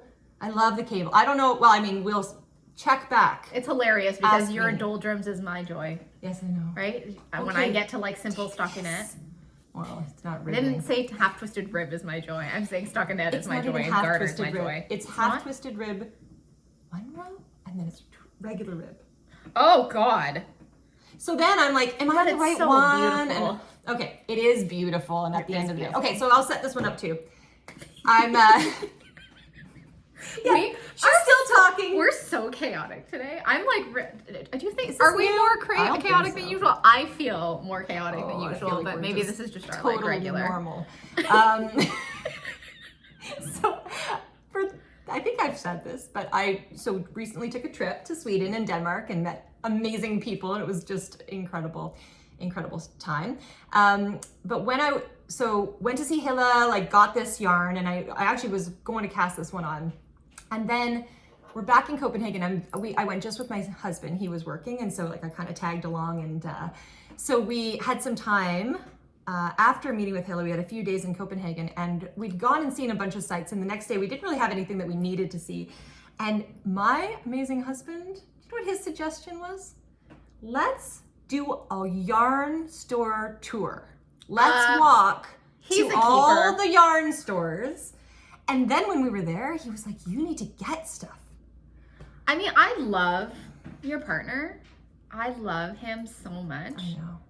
I didn't think it was possible for me to love him more, but it just happened. It did. Seriously. Well, yeah. My husband called me a turkey. He's great too. He's also great. He's Also love my also husband. amazing. But just the contrast. That's amazing. I'm just like, But I love turkey. sorry, if you don't know what we're talking about, it's not important. Last episode. So we go to Knitting for Olive actually, and so I Like never the bought store. the store because it's from there. sh- And I was like, I couldn't believe, like, I'd never bought anything, but of course there's so many beautiful patterns in Knitting for Olive. And I said to him, I'm like, honestly, I don't need any more yarn. I've got literally 18 skeins I'm coming home with for Jackie and me. Like, I've got, you know, whatever I've got upstairs already. Anyway, I'm like, I don't need any more. But what I do want to do is I want to go try on their samples. So I went in, and by the way, this was a shopping experience where you're like, you know how, like, it was all just set up in a perfect palette. perfect palette and completely organized. So it's like just like one shelf, like maybe 3 shelves with lots of space in between them. And then lots of space in between. They just had these little balls, and there were 2, just sitting, and then in all the palette, spread across with this much space in between. That tickles me inside in a way that I can't actually explain. And it was a big, like it was 2 stores of a like store front Front. size. Yeah. So you're like, you walk in and there's just so much space, and everything is so classic and clean, and you're like, I So am Scandi. feeling, yes, Yeah. I'm feeling very happy here. And then in the back room, which was also clean, they had these shelves, and all of them were the sweaters. All the sweaters. I have so many other things. I just realized some sweaters I forgot. I still need to knit. Anyway, I was like, you know what I do need? I need a summer knit. Yeah. And I'd seen this silk. It's 100% silk, so they call it pure silk. Burette silk.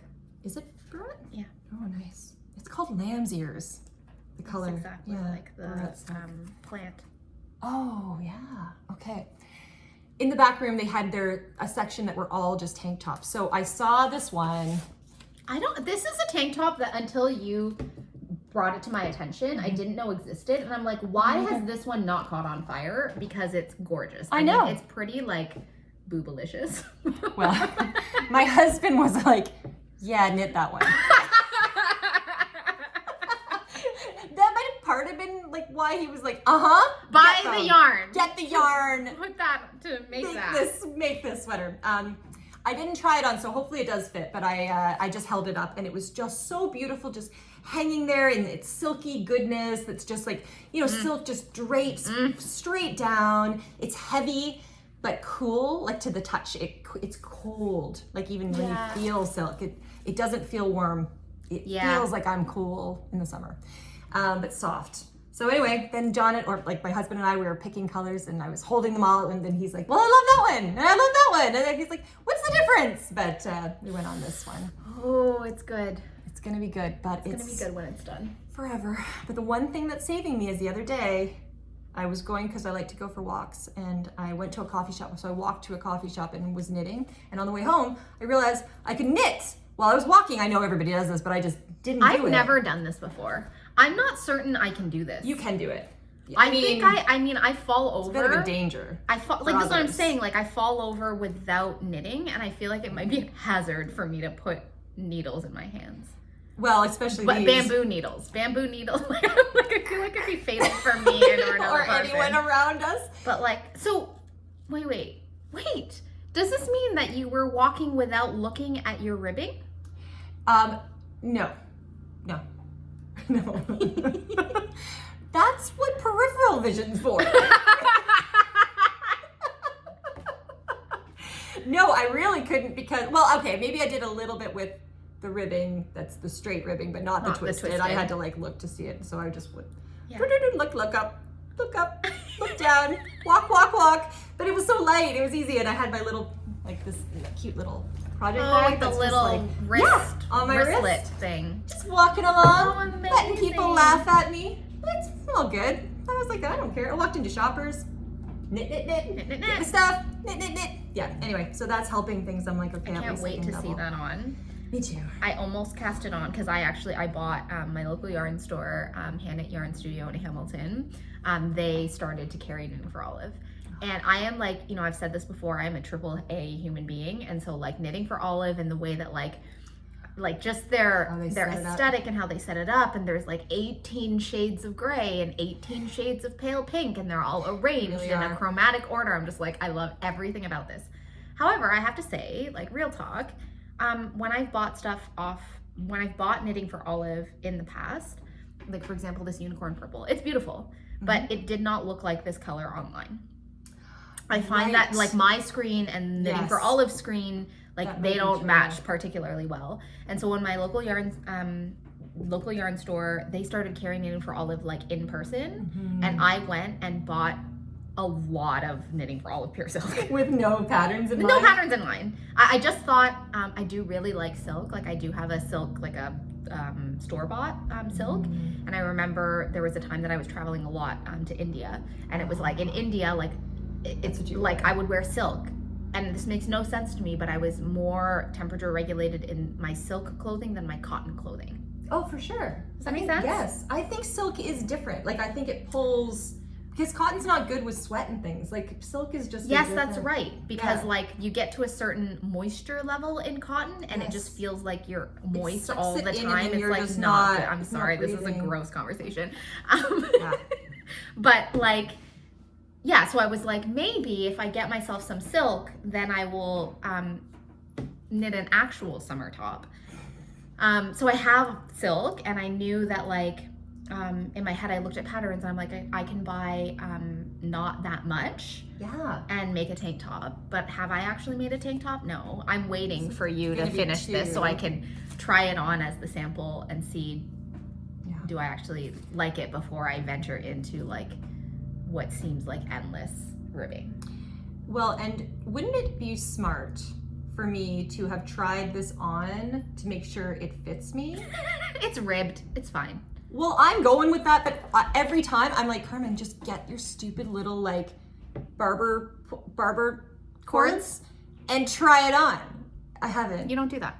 I wanted to, but then I just keep knitting. I'm like, I'd rather just knit. Even when you have top-down sweaters, you never try them on. I hope it'll stretch, right? It'll stretch. I think I did. I guess I'm talking about the pattern, but I don't think it's too bad. Like, I think it was a regular cast on, and I put a stretchy cast on. What's your I gave it a little extra one. I think I did like JSS. Jenny. Oh, no, I didn't. No, I didn't. No, that's the bind off. I did Twisted German. Twisted German cast on is my favorite. Me too. Because it looks the same, it's all good, and then it just gives you that little extra, because I was like, I really want this thing to drape. Like, if anything, I would rather have it, I want it to go straight. Well, yeah.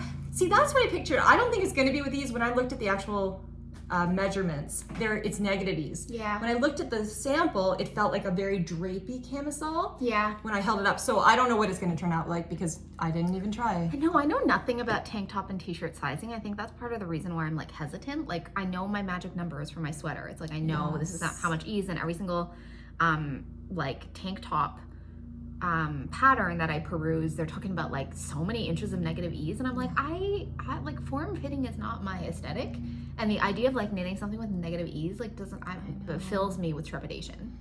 But then ribbing, I feel like ribbing is friendly, so I think it should be.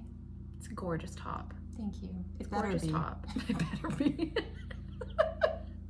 You're gonna see a really angry Carmen next time if it's not a nice.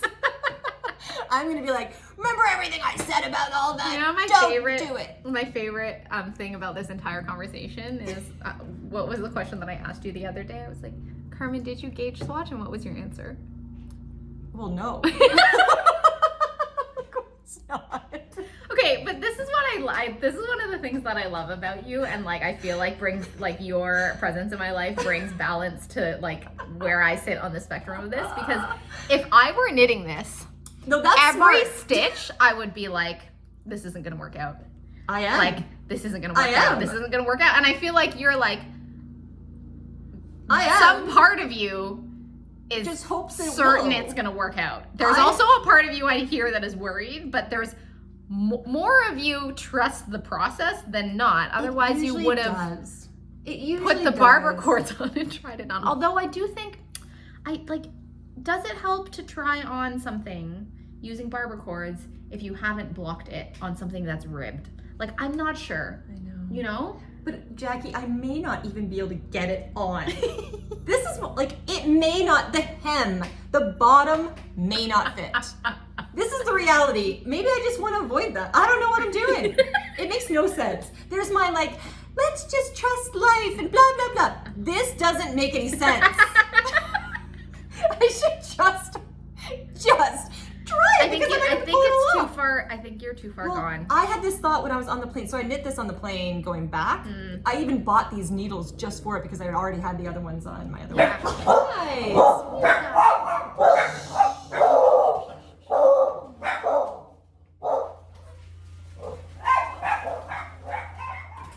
Maybe that wasn't the nicest idea. So somebody's mowing the lawn right beside, and I literally just released the hounds on them. Like, that can't be good. They can't get it. I don't think they can get it. It's gated, like fence. And they're also very nice dogs, loud but very kind. Yeah, so I was on the plane and I knit like an inch, and I was like, Carmen, you should maybe stop here and go back to your other thing and try it on when you get home. It was but 3 why weeks ago. could you not put it down? I just didn't feel like going and doing it. Oh, you mean on the plane? Because I at that point was very excited about it. Yeah, so isn't this interesting, right? It's like there was a period where it was happy and then it turned into hell. Because I thought it was moving faster than I realized. I know that feeling. Right? You're just like, I've been here for hours, and then you lift it up. This is why. Still not done. You know how people use progress keepers? I'm like, I think it's adaptive for me to not have a progress keeper. Oh, see, I have to use I do use them. But if you took out your progress keeper, would you feel less depressed? Actually, it's the opposite. I'm like, okay, I did do this much today. Small progress was made. Otherwise, I'm like, I'm the same. Longer walks. Nothing's changed. Longer walks. I think I've also messed up when I hold it up, but hopefully it'll be fine. I don't always remember which one's the twisted rib row, and I hope it's not going to be really obvious. Why don't you put your progress keeper always on one of them? I do. Like, put your progress keeper on row 1, and then you can count up, I did. Right? I did. But I think even within a row, I changed it. Oh, sorry. Getting a call.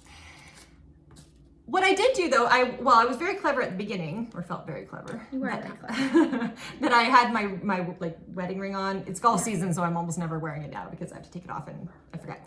But I would move. I wear two, like my wedding band and then my engagement. Yeah. And I was moving the one each round. So like when it was on this one, it was the twisted when they were both together, and then when it was on the other one, it was on my right hand. Oh, that's clever. And then I just moved it back and forth. I just spin the ring. Oh, Like This is row 1. That seems even more clever. This is row 2. Probably because there are days where I can't get this off my hand. So I can't actually do that. Plus I would totally lose it. But that's my that's a smart row keeper strategy. It's good. But then I didn't have those, so then I did this, and then got confused. And I would even get confused even within the round. I do love those little sort of like hacks of like how do you keep track of your progress. Mm-hmm. That's true. Do you guys have other like... What are your progress hacks? How do you make size 2.75 needles? Is that what these are? 2.75 on 2s? Is that what 2s are? I have no idea. How do you make that kind of ribbing feel like you're doing something? Happy. So for you, it's progress. Or getting somewhere. For you, it's progress. Like, because I really want this. I don't love knitting. Like, we've established, I hate rib. So, like, I didn't even, when I bought this pattern, so this is I didn't even bother product to think of this. Product knit. This is This is a product knit. Absolutely. Yeah. I don't have the same level of will. Like, I can't do something that's just a product knit.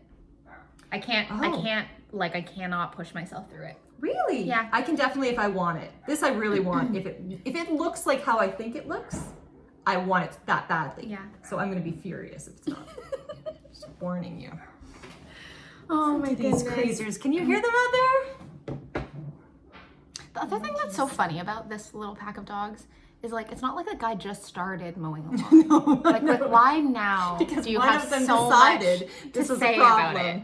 And then all of them had to be like, "Oh my God, what's happening? Let's go." Groupthink of Get these 'em. 3 are my favorite. I do love them greatly.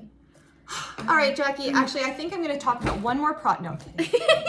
You could, because that is part of the saga of your doldrums. So I'm actually really glad we're having this conversation because I do think I'm really glad.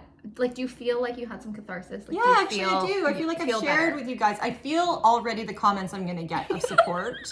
They're already coming into me, even though you haven't even seen this yet. But But I do think that, like, sometimes I'm aware from the comments that we get or like the messages that we get that I'm like, it does not always work out. Like, I'm like, I think that you guys think that, like, I think it's been well established how chaotic we are. Yes. But I also think that there might be an illusion about how all of our projects just like happen in a beautiful way.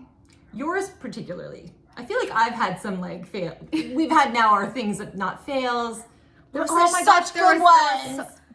I've had a couple of those, so I do feel like there's one that is on the tip of my tongue that I was like, this is FWIP. Oh, that's right. FWIP. Yeah, it was like a finished work in progress. Finished work in progress. Oh, yeah, I love that. Really, and I also just like the word FWIP. FWIP. That is really like cool whip. FWIP. FWIP. FWIP. Anyway, but you continue your thought. Yours always do seem like they work out. But they don't. But we don't see that. I mean, like myself included. Because you know the thing is, I did have a thought like when this was looking a little dire because the raglan was too deep and I didn't know what to do. I had the thought like maybe I should just like stop and then bring it on the podcast as a whip and be like, hive mind help. What do you think? Because when it feels like it's not working, sometimes it's because of the rigidity in your head of like it's supposed to look like this. I want it to look like this, and it's not looking like this. Is not working out. Yeah. But I could not stop. I couldn't not fix it. Like it was just like I was like I need to try because you didn't need the hive in that moment. Like I think you didn't need. I think you knew deep inside that you could try. You had some ideas. Like if it hadn't worked, I think if I had no ideas, then I would have brought it. But what I had was like many different ideas, and I was like, I need to start trying to execute these ideas first. That makes sense. Because actually, to be fair, I didn't do the color work here. I went into this first, and actually had like knit a bunch of it from the almost pretty split. Close from the sleeves. I think this was a better move. Split, and I tried it on and immediately knew that it wasn't right. Ripped it back and then continued on the color work. Yes. I had a train of thought, but it was gone. So do you want me to tell this because it is in the, is that what you were going to say? Oh, that was what I was going to say. Because it is, exactly. Yes, yeah. Talking about the hive mind. So again, I'm not going to go much into this if you're interested in this. This is the Stria Cardi by Andrea Mowry, done in half fisherman's rib. half fisherman's rib. I covered my mouth when I talked about that. You can see how far I've gotten. It's actually really far, even though I've been knitting on this forever and ever and ever and ever and ever. This but is also your toothpick purgatory. this is another one. So this is another size 2. Oh, I can even check. 2.75. Yeah, 2.75 size 2. Rib. And half fisherman's rib. Never ending. It is Call the like most ripping doldrums. gorgeously squishy. Like, I cannot wait for this sweater to be Beautiful done. I'm so excited. But guess what's happened, people? It was sitting somewhere. I didn't take care of it, and I dropped some stitches. And so I just put them back on, and guess what I did? I just put them back on and I threw this away. And I said, I can't. I'm so saturated with things and I just can't do it. And I'm like, I can't even look up how to fix half fisherman's rib. And there's no lifeline. There's no lifeline. I've never put That in a would've been lifeline in my smart, life. but I don't do that. It's probably fixable, but if It's totally anyone fixable. out, well, yeah. I mean, it's knitting, so everything's fixable. I mean, at the end of the day, I could pull the entire thing out if I needed to, down to where I lost it. That's possible. I will not do that, but I could. But I know there are ways to drop. I'm sure there's a way to drop down. It's probably much easier than I think. But if anyone out there has been through this or knows what to do or has a great little tutorial that is less than 4 minutes long, because I don't like. Yeah. It's your limit. It's 4 true minutes. though, man. Come Those on. tutorials that are like 15 minutes long, I'm like, I just can't. I just can't. I can't. I'm like, I can't remember what you said the first time around. I know, and I'm just like, no. But it has to have words in English. Yeah. You know, I don't know. I'm asking for 4 minutes, so it might just be something just showing with no like words, but it would be preferable for somebody to actually tell me what I'm doing. Just putting it out there. Or do it for me. We'll pay for I will postage. pay for, oh my God, I will pay for postage. I'll send it anywhere. Could you get it back on? And if you want to do a few rows, Would like to Many? finish it for me.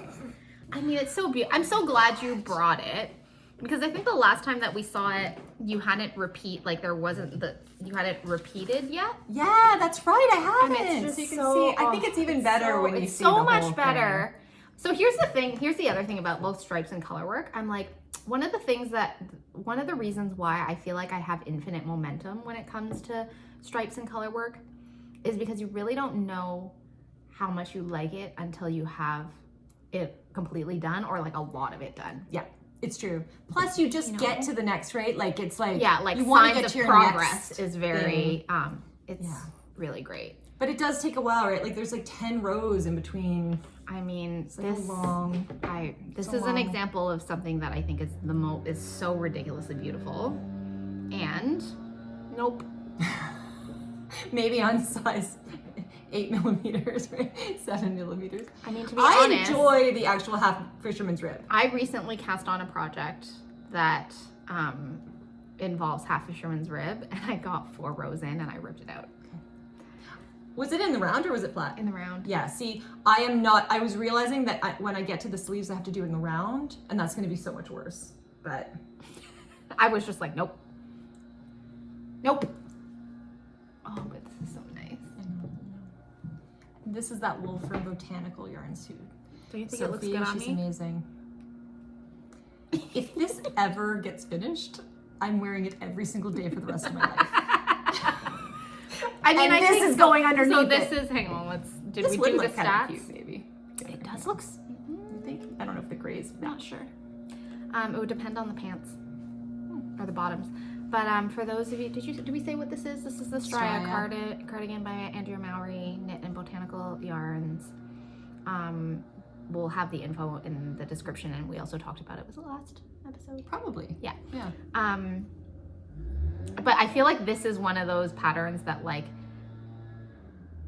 I have heard everyone's like, oh, it's such a slog. And then when they're done, they're like, this is the best cardigan I've ever had. It better be, because nobody would buy this.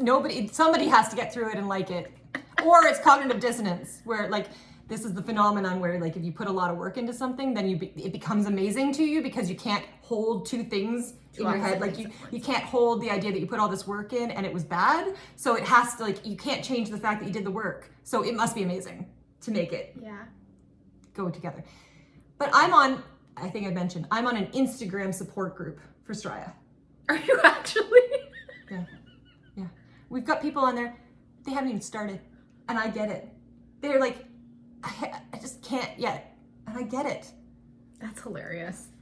Oh my God. And I was so all funny. like, this is great, I love this. And now I'm like, ugh. I haven't even gone on and told them that I dropped the stitches because it just can't even handle that. Yeah. Okay. It doesn't sound like a happy That's group, but I'm glad that it exists. Thing so that's that everybody existing in my life right now, knitting wise, all in the last hour. And what were yours took till about half an hour? So I've taken it over an hour of just me. I hope you enjoyed it, folks. I hope that was awesome.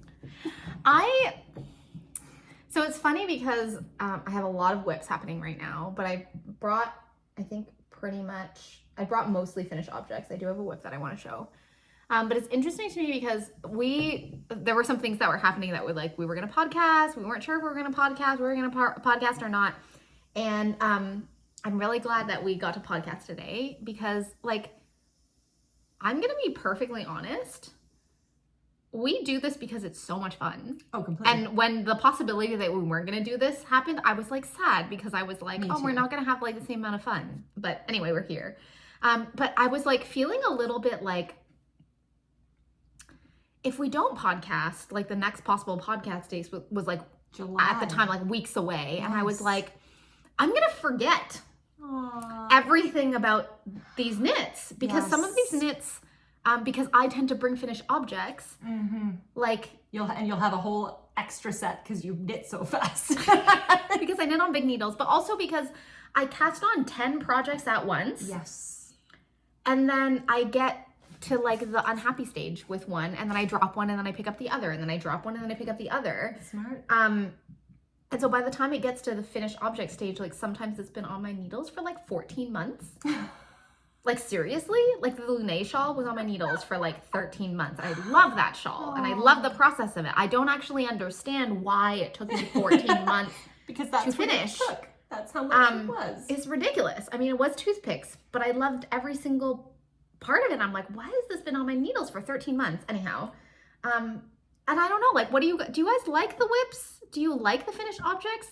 Do you like both? Is there a preference? Doesn't matter because in my head, whenever I bring a finished, when we show it, because in my head, whenever I bring a finished object, it's like it's had its happy ending or it has its sad ending. But I feel like maybe you don't get a sense of like the actual real process of it. Yes. In the way that you get a sense of the process of it with the whip. Like when I watch other podcasts, when someone is mid through the project, like I'm excited with them in the momentum of the project. Yeah. But I've also developed a podcast superstition. I don't think I've talked to you about this. I don't think I've said it because I'm like, if I say it, does it become true? I have a superstition that whenever I come on this podcast with dream knitting, it doesn't get on my needles. Is that true? That's come to fruition? And or maybe you've already gotten it out. It's like you've already done it. Yeah, it is. I think it's done. Yes. I think it makes sense. I think it's done. And there have been some projects that I'm like, this is my dream knit. This is what's going on my needles next. And I put it on my needles and then something goes horribly awry. So this is my second layer of superstition that I'm like, do I tempting things? Yeah. And when did you notice this? When did you come to this realization? About a month and a half ago. Okay, so you haven't had the opportunity to test it? Like in terms of like, have you had a time where you thought it and then you still said it on the podcast? No. Okay.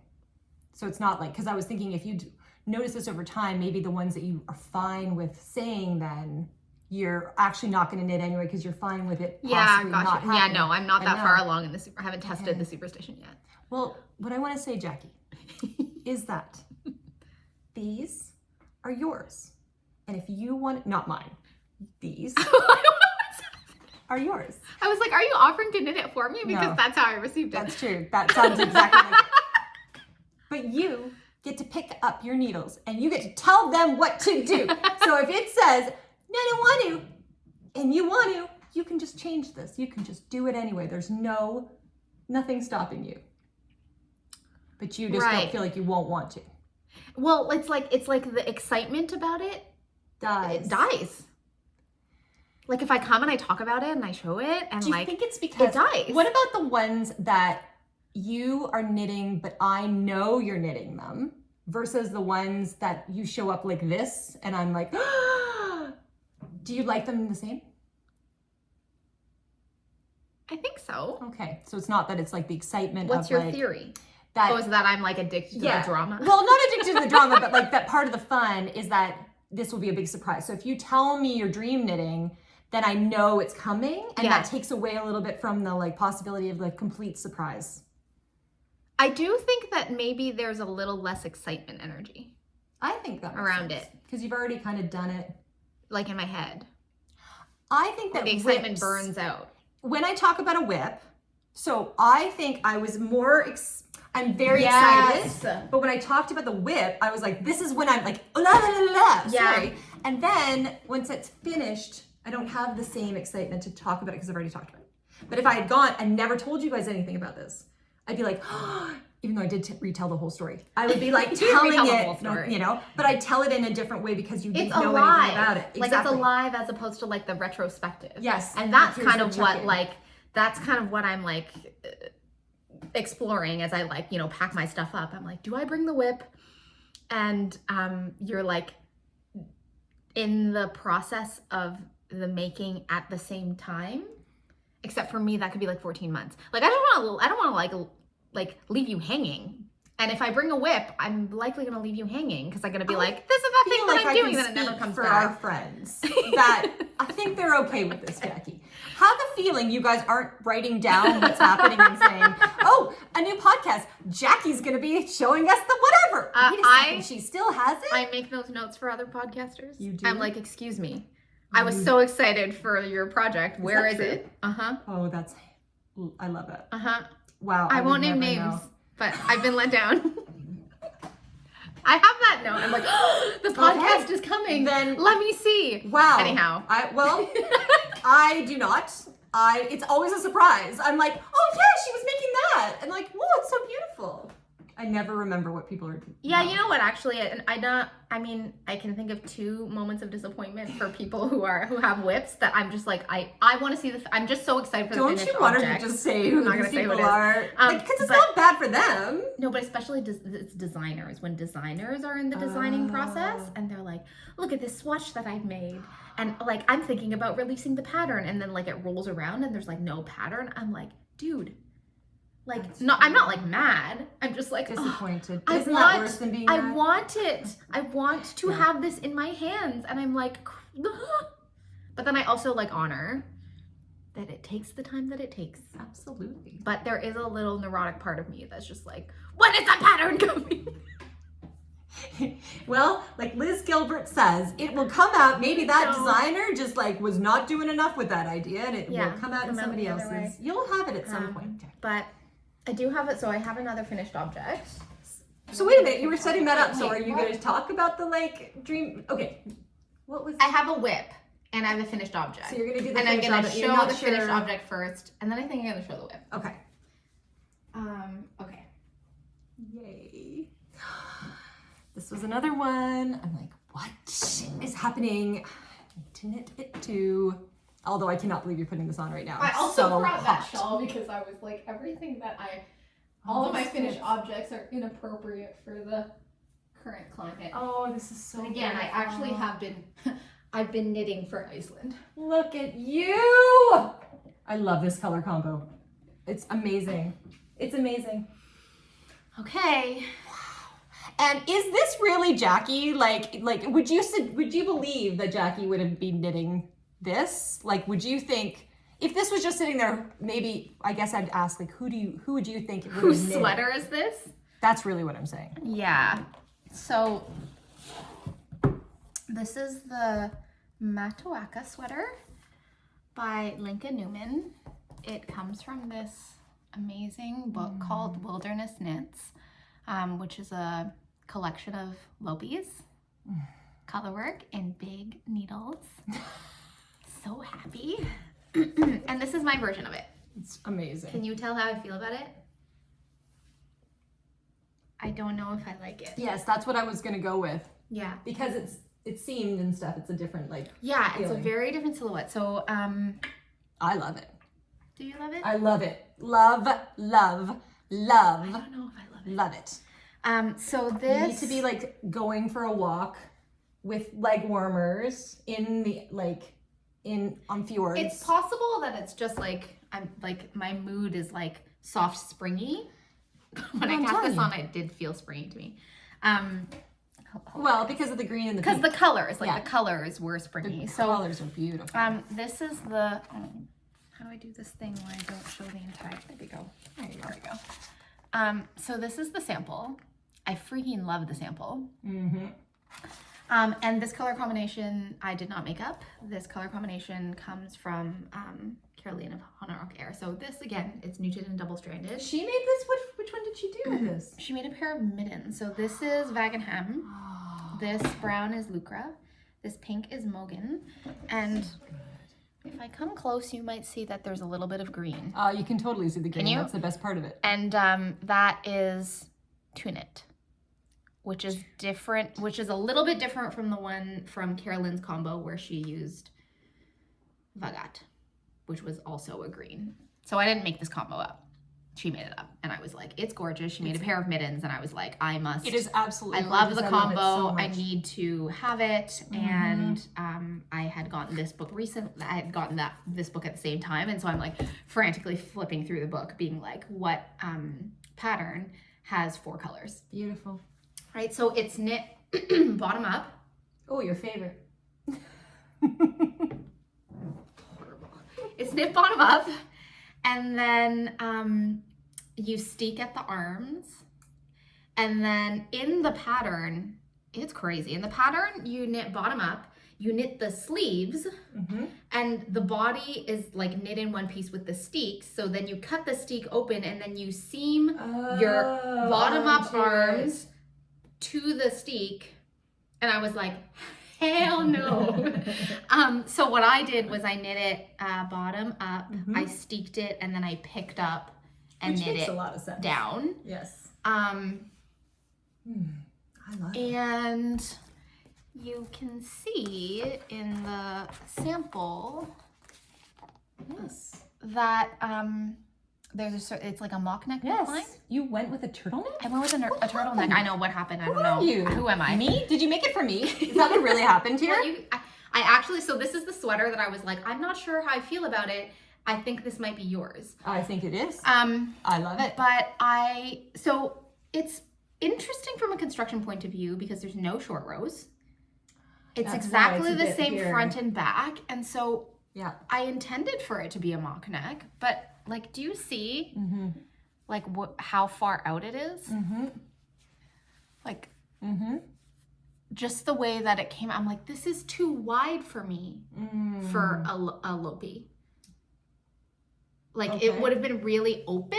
Like, it would have, Right, like, like it it came wouldn't out the have way that it been- came out was like a boat neck. Right, and that would not have worked as a lopey because it wouldn't have looked right. Like, because Yeah, I don't feel like it looked right. It wasn't like the purpose. My plan was like, I'm going to Iceland and I want to not have to wear I don't want to have to pack a coat. Yes. That was my plan because we're going to be in France and it's going to be bloody hot in France. And I was like, I can't also bring a parka because my suitcase is only so big and I And need to there's fit wool. all the wool. So yeah. my plan was instead, I was going to like knit this like heavy lopey. And so I didn't want to leave it open. That makes sense. And so I actually still don't know what I'm doing with the neck because I knit it, I steeked it, I put the arms on, I put it on, and this happens with every bottom-up sweater is I'm like, I hate it. I hate it. Because I don't get to make those decisions about extending the rag and like you're stuck with exactly what it is that you knit. Yes. And so my plan was I knew that it was wide. I didn't want to bring it in because the drop shoulders already are arguably like maybe I should have dropped it further. Like maybe I should have gone a size up. And if it were like because it's supposed to large, be a drop shoulder. It's supposed to be a drop shoulder. See, I thought it was supposed to hit because it looks like it's more No. about up there. And I think it's also supposed to have way more positive ease. But did I gauge swatch? No. So I came up, I started to do the collar, and in the pattern, there's like, you can see there's like ribbing and then a rolled collar. And so even in the pattern picture, you can see how wide it is, but somehow it works for the model. had to happen. And I didn't really think about it though. I was just like, trust the process, trust the pattern. And so I knit it and then saw that it was wide. And my plan was, I really like a folded down collar. So I thought if I knit the ribbing like tall and then I go back and I fold it down, then I'll like it. So like, is that what I should do? Well, okay, so if you're gonna do, see, it's gonna be the Now it's higher. like triple. Oh, you're gonna double? I don't know. Oh, I see what you're saying. So I couldn't That feels decide. like a lot of I couldn't weight up decide. there. So I just kept knitting it, thinking, do I like it as a turtleneck? I love it as a turtleneck. Do I like it love like turtlenecks. that? Do I like it as like this length turtleneck? I like that. I could even take it down, and if I take it down, then I think maybe it like has a different, then it's like a mock neck. Yes, but you would be actually taking away from it, right? Like you would like unravel, so it's only 2? I don't know. Well, it's very thick. It is very with thick. 3. But I don't mind the thickness actually, because here's the thing, I was only planning on doing it double, and when I only had double again, it was like too wide. Still too wide? It doesn't seem that wide. It didn't seem that wide, but like without the second layer, because I didn't really intend on knitting it that long. I just intended on like making it double, but it just, I don't know. I think it's the short row situation, like not having it, because this is gathering here. Okay. I wonder if you can add short you rows add short into rows. the Is it too late? I wonder if you can pull back. turtleneck. I mean, it's not, if you just, you'd have to take away the whole turtleneck and Put then just some go, short rows in. just put some short rows in the back. Yeah. So I'm not sure about it. I'm really not sure. And again, okay, so this is 1,000,000% one of those things that like, I don't know if I love it because I'm involved in the process. Because you're involved. Like because I'm not like, You don't like the process. like if I like walked into a spit, like I don't think you would be like, what is wrong with the short rows, Jackie? I would Like, be what's saying up instead, with I your love this whole turtleneck thing. situation? But it's like almost like I'm too close to it. Right. I think it looks That I'm beautiful. bothered? I don't think there's any reason to stop this. I do think that maybe I think do it's like it as beautiful. just the turtleneck. I love it as a turtleneck. What I do love about the sweater is this sweater I knit before the Lume hack.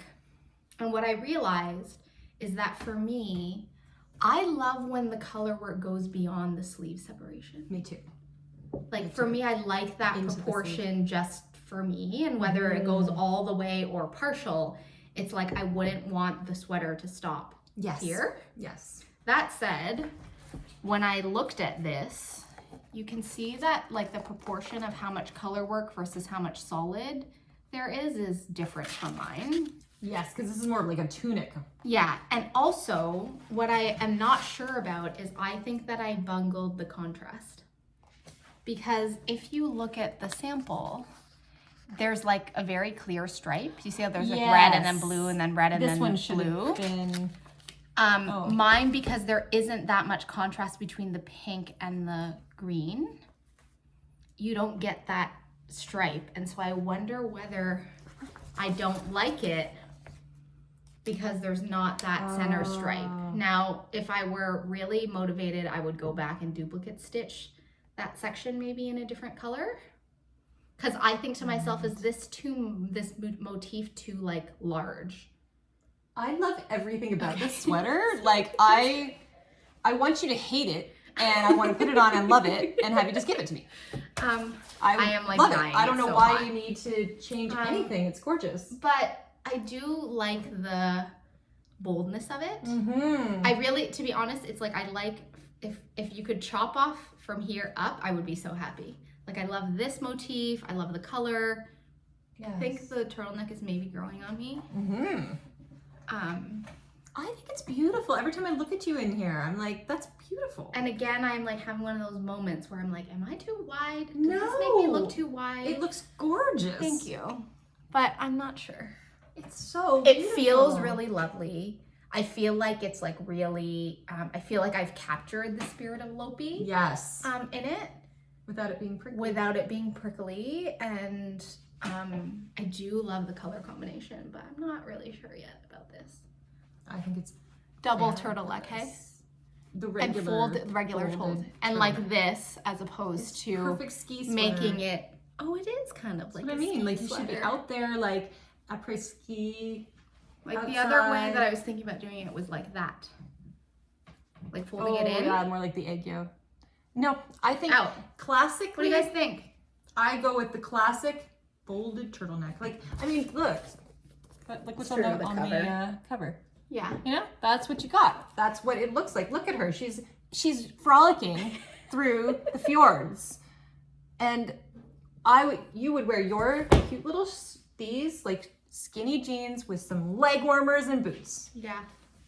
Okay. Done. Maybe I like it. I think it's amazing. Okay, I have to take it off though because I'm dying. It's very Wait, hot. I want to try it on. Yeah. And then I'll take it off because if you're hot, I will be sweltering. Yeah, I just want to hear like what your thoughts on how that feels. You mean hot wise? Yeah. Heat wise? Oh yeah. I also like, you know, Oh, it what did smells I like learn Christmas from to me. that knit? I learned that I think for a drop shoulder, I really have to, I do think that because normally I make decisions on size. Oh, it looks so good on you. See, I think it looks better on you. No. I was wondering how this would fit me Your because shoulder. I have larger shoulders. Like You I'm always farther say across. this and I never think that that's the case. Well, but then you. Yeah. So if we were to measure, like I think it goes wider. Like my So it shoulders fills are it out. slopier than your shoulders. And like I don't see it happening. Like the problem's not happening as much for me Yeah. here because I think it's pulling it out. Yeah. But so what did I learn from this process? Color contrast matters. Like you really need to look at like, Yeah.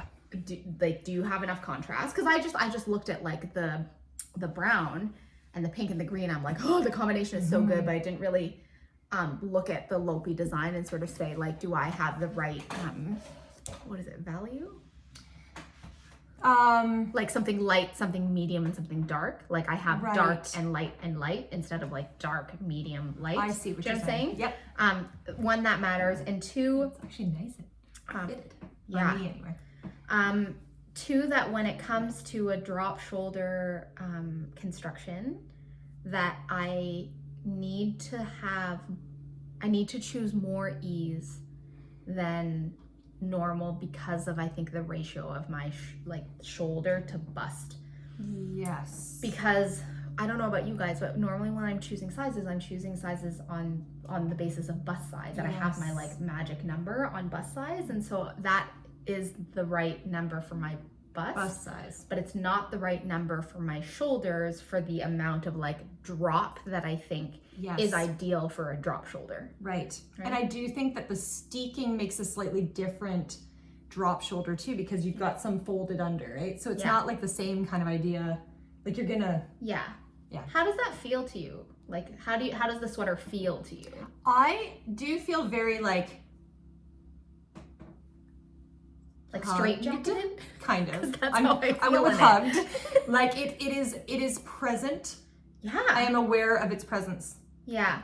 Not in a bad way. I like it, but it's it definitely has like a It's like a jacket. It feels to me. I'm it's like, ooh, I am. yeah. In the sweater. I feel like I should be sitting up straight. Like it does not want me to go like this. It's not my drapey. It's not your stuff. Yeah, it's not. But I think it's really beautiful. Oh my God, it looks so good on you. I really like it. Yeah. And for me, because see how it's really not dropped because my shoulders are wider. Like it's almost hitting. So if that's my shoulder bone, it's just this much. Like we would That's like almost the center of your shoulder joint. It's not really a drop. And I think it looks really good that way. Now I didn't fall, like to be fair, I went rogue and maybe that's part of the situation, but I think, oh no. So it says for the best fit, add 4 inches of ease to your chest measurement. And I think I end up with 3. Okay. But then if I'm being Right, so honest 1 and I more look at the inch. picture, oops, cover this. I don't think that's 4 inches of positive ease. I think like when I looked at this, which is what this drew is me not to. for me, that's for sure. Right? No. There was more ease. And so I think it's like worthwhile sort of thinking about when you see a pattern on a person and you're like, that's gorgeous. I want it to look like that. You have to think about how much ease is there on that particular person versus how much ease is suggested in the pattern. And that's the thing that I was kind of like, does this look like 4 inches of positive ease on this model? I think it's more than that. Oh, you think she has more than? I think she has more ease than that. No?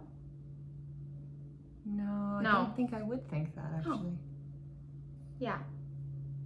But anyhow, drop shoulder, note to self, go with your magic number, bust size, and then add an extra 2 inches, I think, for me. To this part. Yeah. Yeah. For a drop shoulder design, it's like I would choose a larger bust size because of the shoulder drop, because I do feel that I have wider shoulders. Like just relative, you know what I'm saying? Wider than your bust? Yes. How weird. No, but like, yeah. It's almost like all shoulders wider than bust? Yeah. Yes. But you mean the proportion? The proportion of ease that I like for the drop shoulder to drop, it's gonna need to be a lot. There needs to be more ease around my bust than I would be accustomed to in order to get the proper proportion of a drop shoulder. Because like, where's a drop shoulder supposed to drop? Do you know what I'm saying? And that's where I would put it. Like, it's almost like a drop shoulder pattern needs to have a shoulder width. Yes. As opposed to a bust width. But does can't that make sense? Like, because so if you're going up, I mean either direction, right? Couldn't it get bigger? Like if you could, but that would be different from that. Like I would say that's different from your typical drop shoulder construction. You're right, because your it is straight, isn't it? Drop shoulder construction is straight. Is it? Yeah, most of them. All the ones that I've knit. Maybe you're right. Like this was certainly straight. Okay, I see what you're saying. Do you know what I'm saying? I do, but then I wonder, right? Like if it's yes, you get the right length here, but then what does that do? Do you have a foldingness happening? I think you do, but if you actually look at a lot of like the drop shoulder designs that are out, like they're always like really big positive ease things, but because my thought was like I wanted it to be like a jacket, I was like I'm just going to choose the size on the basis of my bust size. Yes.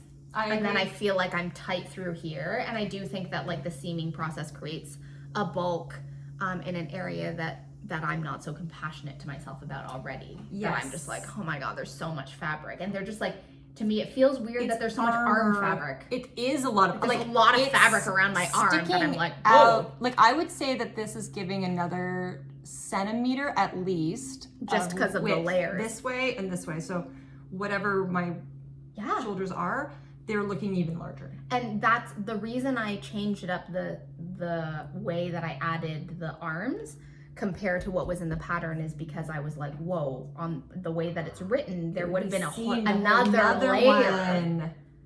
Like it's like you do the arm and then there's like a little flap, like, you know, flap on a cardboard box. Yeah. And then there's a flap here and you like put it's like, I don't know, it's like an 8-layer cake. Like it's like a lot of flaps, it's a lot of flaps. What is that? Milfy. Yeah, not in a good way. Not in a good way. Because they're not light flaps. No, exactly. That you can't eat. Oh, sorry, there's a fly that Frisco's trying because we left the door open and now Frisco's trying to eat it. So that's what's but yeah, so. Well, I think I'm glad that it has a happy recipient if I decide that I don't like it. I'm going to take it with me on vacation and see, and maybe I'll feel differently about it when I'm in like a colder climate and it's not like swelteringly hot and I have like the ever expanding turtleneck. Do you know what also I think we don't always pay attention to is all the rest of the outfit. So in this, I think there might be days where you're just wearing this, but I also could see this with a vest, like a puffy vest. Yeah. So suddenly now that breaks it up, right? So now you don't have to worry anymore. Like it's making things suddenly look really different. Yeah. So I think there's going to be lots. I mean, what I do want to say is I do think it's a gorgeous sweater, and it was a joy to knit. And there's part of me that thinks like, do I knit it again, but pay more attention to the contrast color? So that there's a little break here. I don't know. I love that that's the problem here. Like that's the one that you're like. That's the thing that I'm stuck on, that my brain is I stuck love on. that because I just think this looks great. Yeah. I mean, it is pretty, isn't it? So pretty. It's so pretty. I love it. And I do feel very like Norwegian. You should. It's very Norwegian. So I love it. Yeah. And I went like full on crazy outfit. Actually, I'm gonna put on one. Oh yeah. Full on crazy outfit here, and I was like, I'm gonna make myself my like Icelandic uniform. I love it. And I did. See, this is why I love winter. You know, like I mean, I love summer too. No, I don't. It's my least favorite season. I don't know Really? why I just said that. Because you're always hot. Yeah. But it's golf season. You love golf. Do, but you know, I love fall and spring golf. Oh, true story. Summer golf. So, I was like, oh yeah. I'm ready. She's cute. I'm you need some ready. little mittens. I need. Oh, I didn't do mittens. Oh, come on, Jackie. What was I thinking? That's for the plane. But this is the Hydra headband. Except you modified Except it. I modified She it. modified I it. How modified it. weird. I modified it to give it the twist. Amazing. The Very twist. smart. But Beautiful. I put this on and then I had this revelation. I'm like, is pink not my color? I think it looks beautiful. It brings your eyes. Like, look at your eyes with it. I really just want yours. I want your headband and Luckra to finish my outfit. But I just wanted to have the option You can borrow it. to That's smart. You can have both. to do it both ways. That really was my smart. thought. I actually You're very intend smart. to wear it this way. Just so you know, Thank you're you. very smart. That's my diagnosis. I just can't make a decision. Like I don't have to commit to something, right? So this is like, yes. it was like non-committal, because sometimes my forehead gets too hot, Yes, I remember you saying this. right? So I'm like, this is like the cold This is the option. on the very cold day. And then Yeah. I'm like, as I start hiking and I start getting hot, then I get to do this. So smart. She's a thinker. Is it too much? Is it too outfitting? Never. You know, like matchy? I don't think so. I think it's amazing. I am ready to go to Iceland. You're ready. I think you need some leg warmers. Or at least like the Like boot warmers. the boots? You know, the ones that'll just stick out of your boots and like be similar. Oh, like a little cuff. Yeah, and just look like you're just like Remember full when there out. was a time that like there was the trend of knitting boot cuffs, Completely. like with Wellingtons. I Absolutely. have time. I could get a boot cuff Of course done. you could. You can do it today. I could do it today. Okay. Whip Do you time. wanna show? Yeah, whip time. Okay. I'm excited. I don't know what it Excited for is. this whip. Oh, it's even in the basket. She made sure I didn't see this one. Secret whip. So this is one of those projects that the moment the yarn arrived, I was like, this is what it needs to be.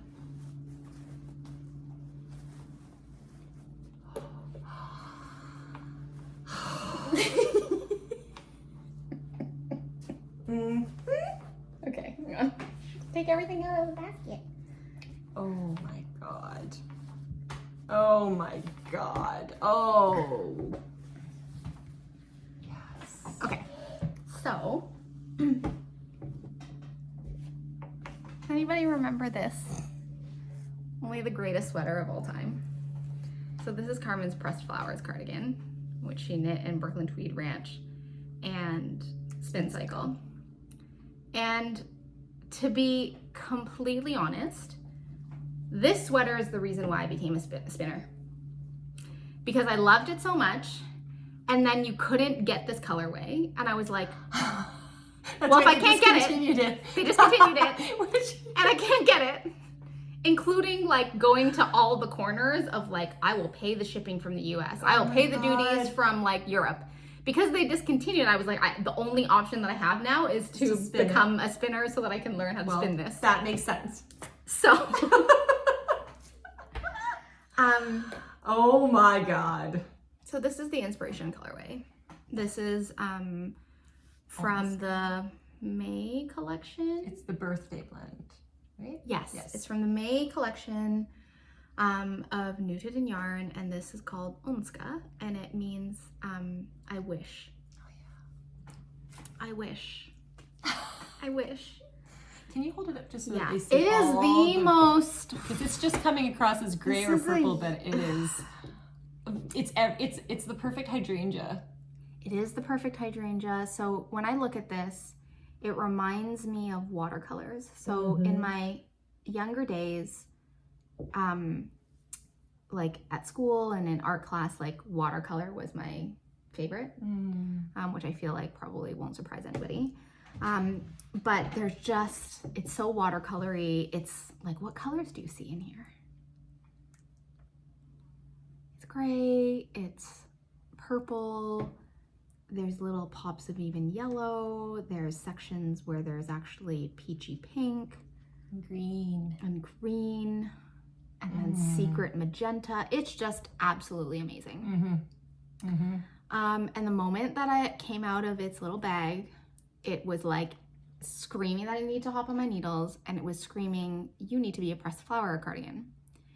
And the particular collection that this came with is one of my like favorite collections of Nutiden Yarn, and there were so many possible contrast colors from that collection that you could use, but it was in my head that I wanted to paint. And I had just cast off the Lumi cardigan where I sort of painted with mohair, and so my plan was like, oh, maybe I'll paint with mohair. But instead, what ended up happening around the same time was me falling down an aesthetic rabbit hole. And this particular aesthetic rabbit hole is Myrtle Yarn, another Canadian dyer. Cara, I don't actually know. Cara, let me know. And this came into my life. So this one's a BFL silk and this one's a Polworth. And I just wasn't thinking about a pressed flower cardigan. I just saw these colors on her website and I was like, muted! I love it! It's springy, it's pastel-y. I love it. And so this I have spun up into a fade for my pressed flowers cardigan. Oh my God. Yep. That's it. There were lots of contenders, there were lots of contestants, but you found the one. Look at that. I'm so happy. You need to be. It's I'm beautiful. so happy about it. It's beautiful. And every color works with it, you know? Like, so you've got like kind of peachy creams, the greens, the combo, the pinks. So happy. I'm so excited. This is the knit that I can't put down. No, I can't. I can see. Because I just want to see what's going to happen next. Look at how the shifting colors are happening. Like, you know, like it's just so many shifts in this particular colorway. Yeah, like there's gorgeous. I was like, because what I wanted was I wanted to be able to, I wanted to hold it single stranded because I wanted to be able to show the color shifts. Yeah.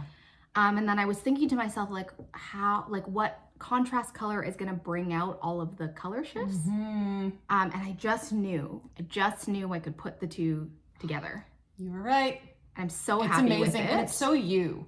It's like you wanted, like I think back to all, like, you know, remember she had 2 swatches last time and people gave such good like comments and things. And I would say if we were to tally it, most people loved the high contrast swatch because it really showed things, but it wasn't you.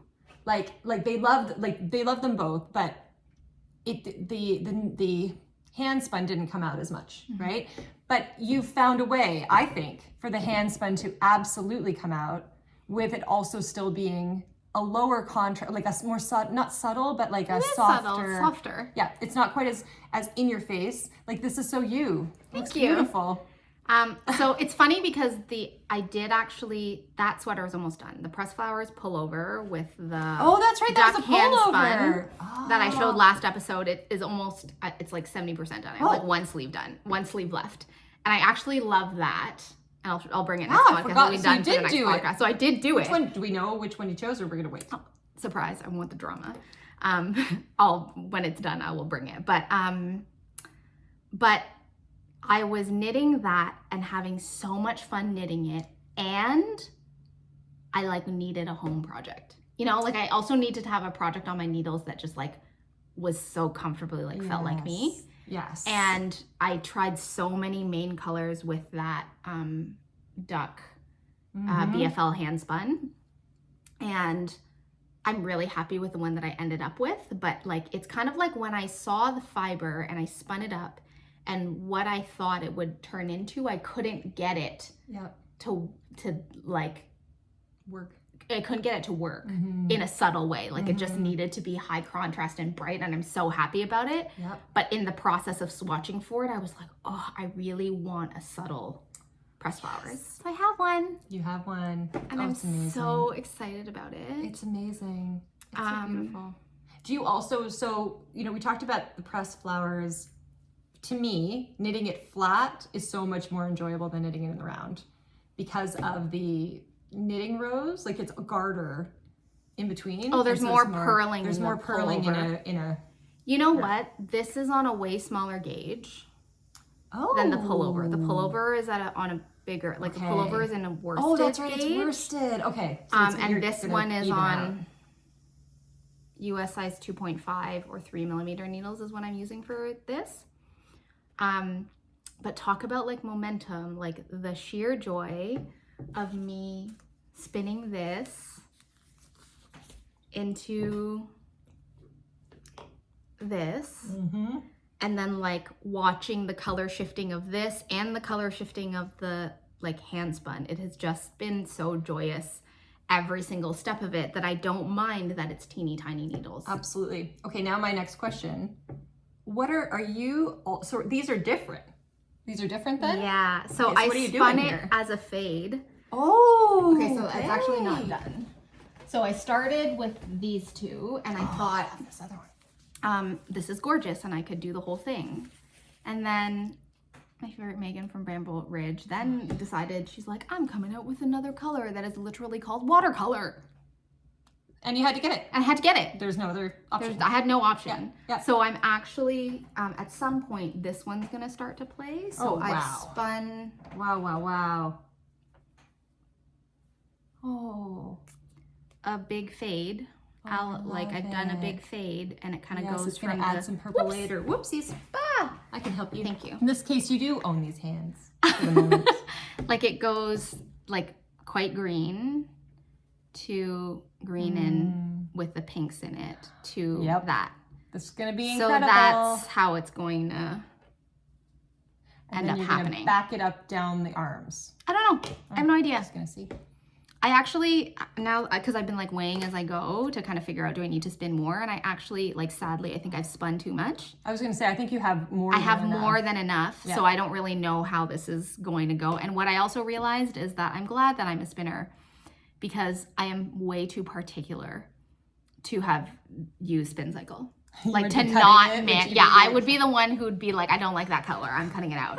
I could not just like go with the color change. But you know, one of the things that someone told me in terms of like being a spinner is that like you can't actually ever spin the equivalent of Spin Cycle because your average braid has too many color changes in it in order to get those long repeats. But it turns out that if you marl and ply, you can get long color repeats. I mean, so far I feel like I've had they're like long shifts. Like we can literally combine them or compare. You could combine. See, look at it shifts every flower. Yeah. And yours is shifting every flower. Mine is shifting pretty much, right? And I think because I've also chosen like a low contrast fade. Yeah.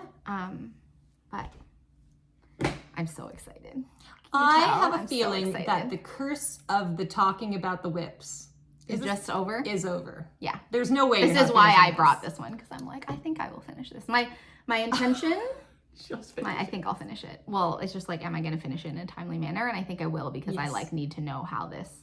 That's what's so fun about it. I'm gonna make another one too. Plus, I know that I wore this. I constantly wear this sweater. It's so useful. Yeah. So I'm gonna make another one for sure too. So that's all my needles, and I do think it's gonna be a while before it's done because man, the teeny tiny. Like I'm happy, but like I'm like I feel like I've been knitting for hours. Do you know that I felt like the body was quite fast? It was the sleeves. Because the sleeves had the purling and also small circumference. And they're larger, like they got a lot of positive ease in the sleeves, I think. Oh, really? Yeah. Can I mod that? Of course. I like me a tight sleeve. Yeah. Well, I mean, maybe not a lot, but like, yeah. there's more positive Just ease felt in that sleeve than most of the our things I usual, because usually- both you and I tend to Yeah. knit sweaters with. Ooh, I feel like I need to do something about that. Yeah. Can I But, do I something mean, about that? I really like how floofy it is.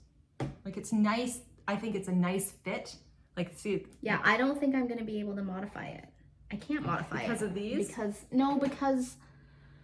I think you can. How did I do it? Did I pick up?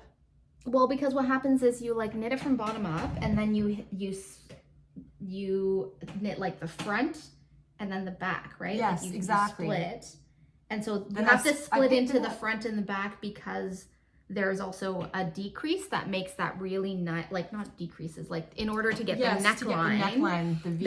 there's a certain set of decreases, and so I can't actually modify the drop of the arm because I need to get through the neck without losing the neck decrease I see what ratio. you're saying.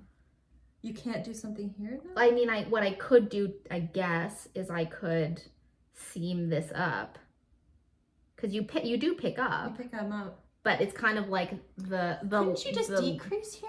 I why you could couldn't decrease. Yeah. Right. Yes. I think you can do it if you want. But then again, when I look at yours, I think nothing. It's just such a perfect. flouncy, Like nothing. and I'm needs not to one be that modified. usually, but I will say this one does. I wear it all the time, but it does kind of fall like It's like slouchy. Yeah. Like the slouchy look. It's very slouchy, and Yeah. it kind of falls, and I adjust it as I go. But I do love The it. cardigan matches everything. I was just gonna say I don't think it matches this dress. Do you think I mean, it matches it? I don't think it doesn't match. Oh, that's true. I Like, can you wear know, this would for I pull it everything. together? Would I say, like, this is a perfect pit? Like, this is Right. a pairing that I'm going to wear together? No, but I do think, like, there's something about that color, that Yeah, saddle, that saddle color just goes with everything. It's like Yeah. when you have a purse that color and you can wear it with everything. with everything. Yeah, so influenced by Carmen Well, to for pressed once, flowers. because I certainly have been influenced many, many, many times and continue to I be. love this so much. Could It's not so, be more it couldn't be obsessed. more you. I love it. Like- I love it. And I'm excited. I don't know. Like, it's funny. Again, I was like, there's just the little pops of pink. I don't know if you're going to be able to actually see the pink. Yeah, you will. When it comes I think around, you will. I don't know, but Yeah. I'm excited to see, and I'll knit like the wind. This is the kind of pattern I actually think is perfect for any kind of fractal spin. And it's why Spin Cycle is also good for it, because I think it's how the pattern's made, the subtle changes behind, like this like waffle. Yeah. And then you get to have these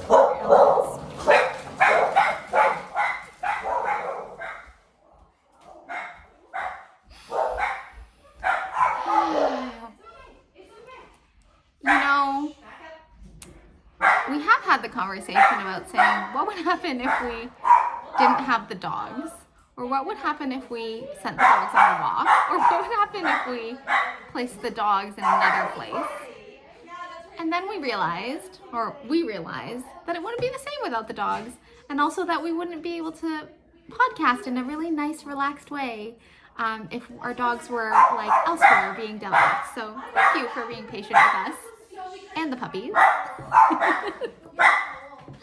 Maybe now's an opportunity for you to like get up and take a drink. Have a pause from all of our content.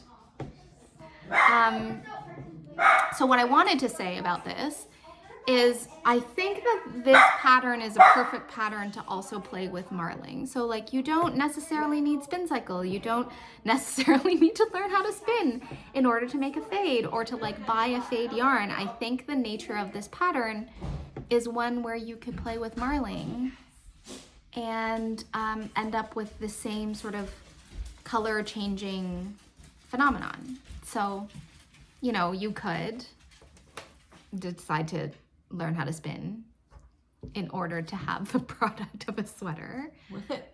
Or like maybe you can paint with mohair, Totally. Yes, that would be beautiful. right? Absolutely. Or like your scraps. Or, I mean, this is not probably a cheap option, but I know there's like a lot of dyers are coming out now with this like cashmere lace, like, and that they're saying that that's something, it's a lace weight cashmere blend that can, like, for people who don't work well with mohair or suri, it's something that you can hold with others just to give a little bit more Floof.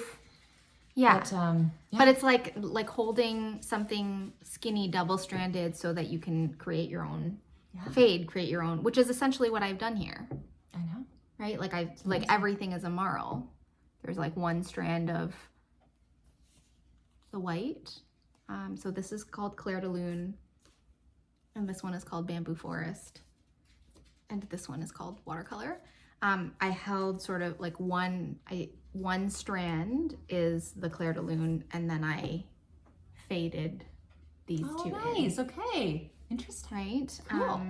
And I also feel like I might have broken spinning rules because I applied together two singles that are not made of the same thing. That's like this is that's Polworth the best part. and this is BFL Silk. Of course. Ooh, I keep knocking you guys. Sorry about that. But yes. Yeah. So This is how you should look. You know, when you're making something, like it should be that kind of excitement and fun and like. Do you think so? I don't think every single project has that feeling. No, it doesn't have that feeling, but I wonder if we well, not that, no shoulds, right? But that it's nice, I think, when you're knitting something that you really feel you can't wait. And I think that that's what, when we were talking earlier about like what gets me through, like I really can't wait for some of the finished like cannot wait. I want to wear this. Cannot wait, I think, if it fits. Or I'm mad.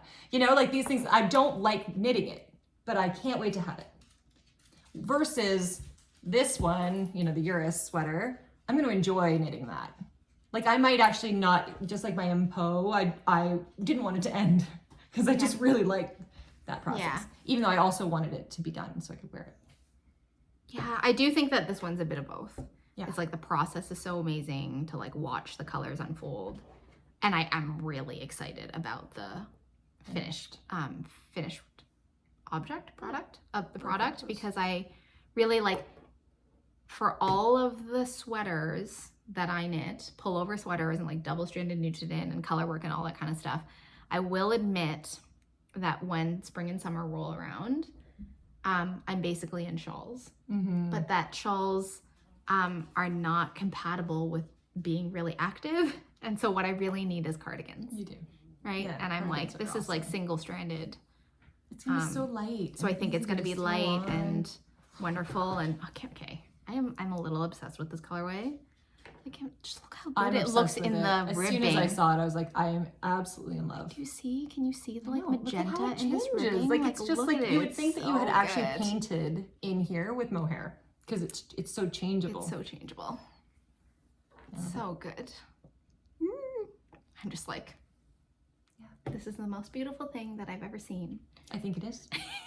I think it is. The most beautiful thing that I've ever made. Mm-hmm. Yeah. Beautiful. Ooh, 2 hours and 30 minutes. Look at us. Look at us. We're like, this is a brief episode Is so it? far. Well, we haven't even talked about. Okay, wait. Is there anything more? Oh, to there show? is stuff to talk about. Okay, yes, we've got that thing. So let's just.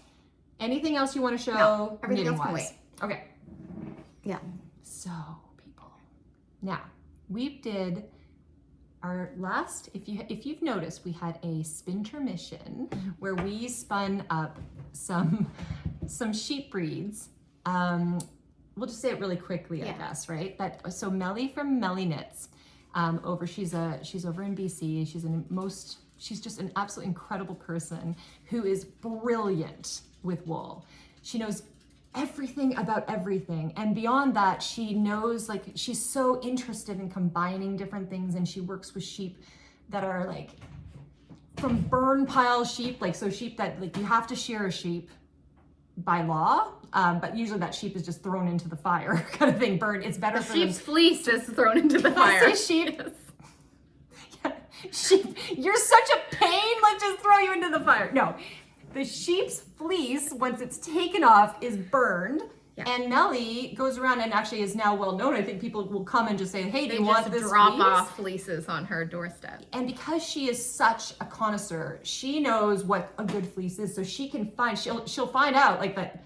This is an amazing fleece. Like, you know, this sheep is producing beautiful wool. So and she's always coming up with cool new things. So her Cool combos, but cool ideas for things. Yes. So one of her most recent things that she's doing is called Speed Date, and what you get is there's one type of wool or sheep's fleece that she uses, and you get like a little 25 gram amount of it.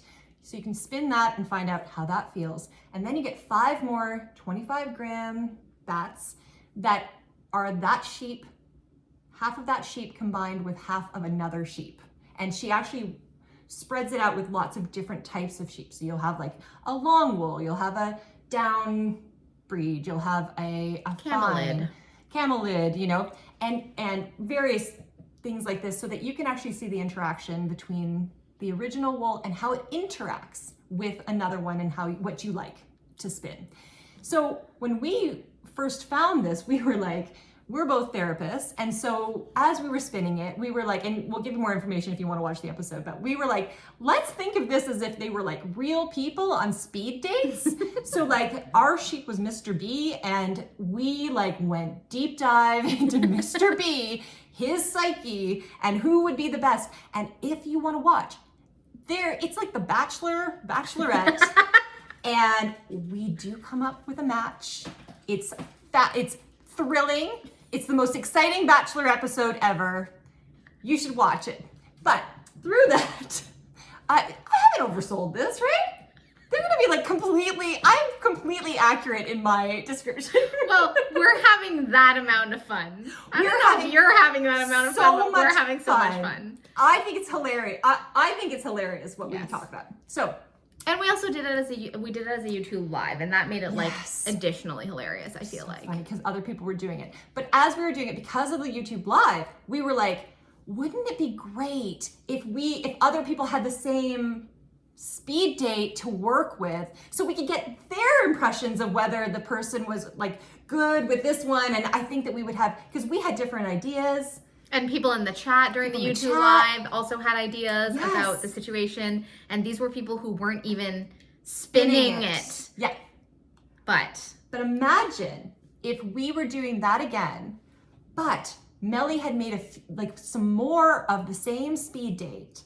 And then you guys could get your own speed date, and you could be speed dating. You could be spinning along while we're spinning live. And we could hear from you. So we could have our interpretation, and then we can check in on the comments, like what are people thinking? And you could actually also like knit it or spin it before and have your own ideas. Or watch it, because we'll do it as a live, but then we'll like upload it as well. And so if you want to be in the shared experience of that, that's gonna be happening. So because we were like, wouldn't that be fun? Then we talked to Melly, and she's like, well, we can make that happen because she's got larger fleeces. Because usually your speed dates so far have been 4. There's usually like 4 groups. 4 kits. 4 kits that you can buy that are available on the basis of the fleece. Exactly. But this one will maybe have who knows how many. Let's say there's 20. And we spin 2, and then 18 others of you, if you want to, you could come in and do that. And the rest of you, if you're not into spinning it, but just interested, you could be part of it too and just be like, who's going to end up with who? Yeah. Do they find love? Are they sent home forever empty-handed? I mean, I think the other thing that I love that, like, so I'll speak for sort of the reason why I fell down the rabbit hole of the speed dates is because, as you know, like this one I knit with. And so I knew nothing about other breeds.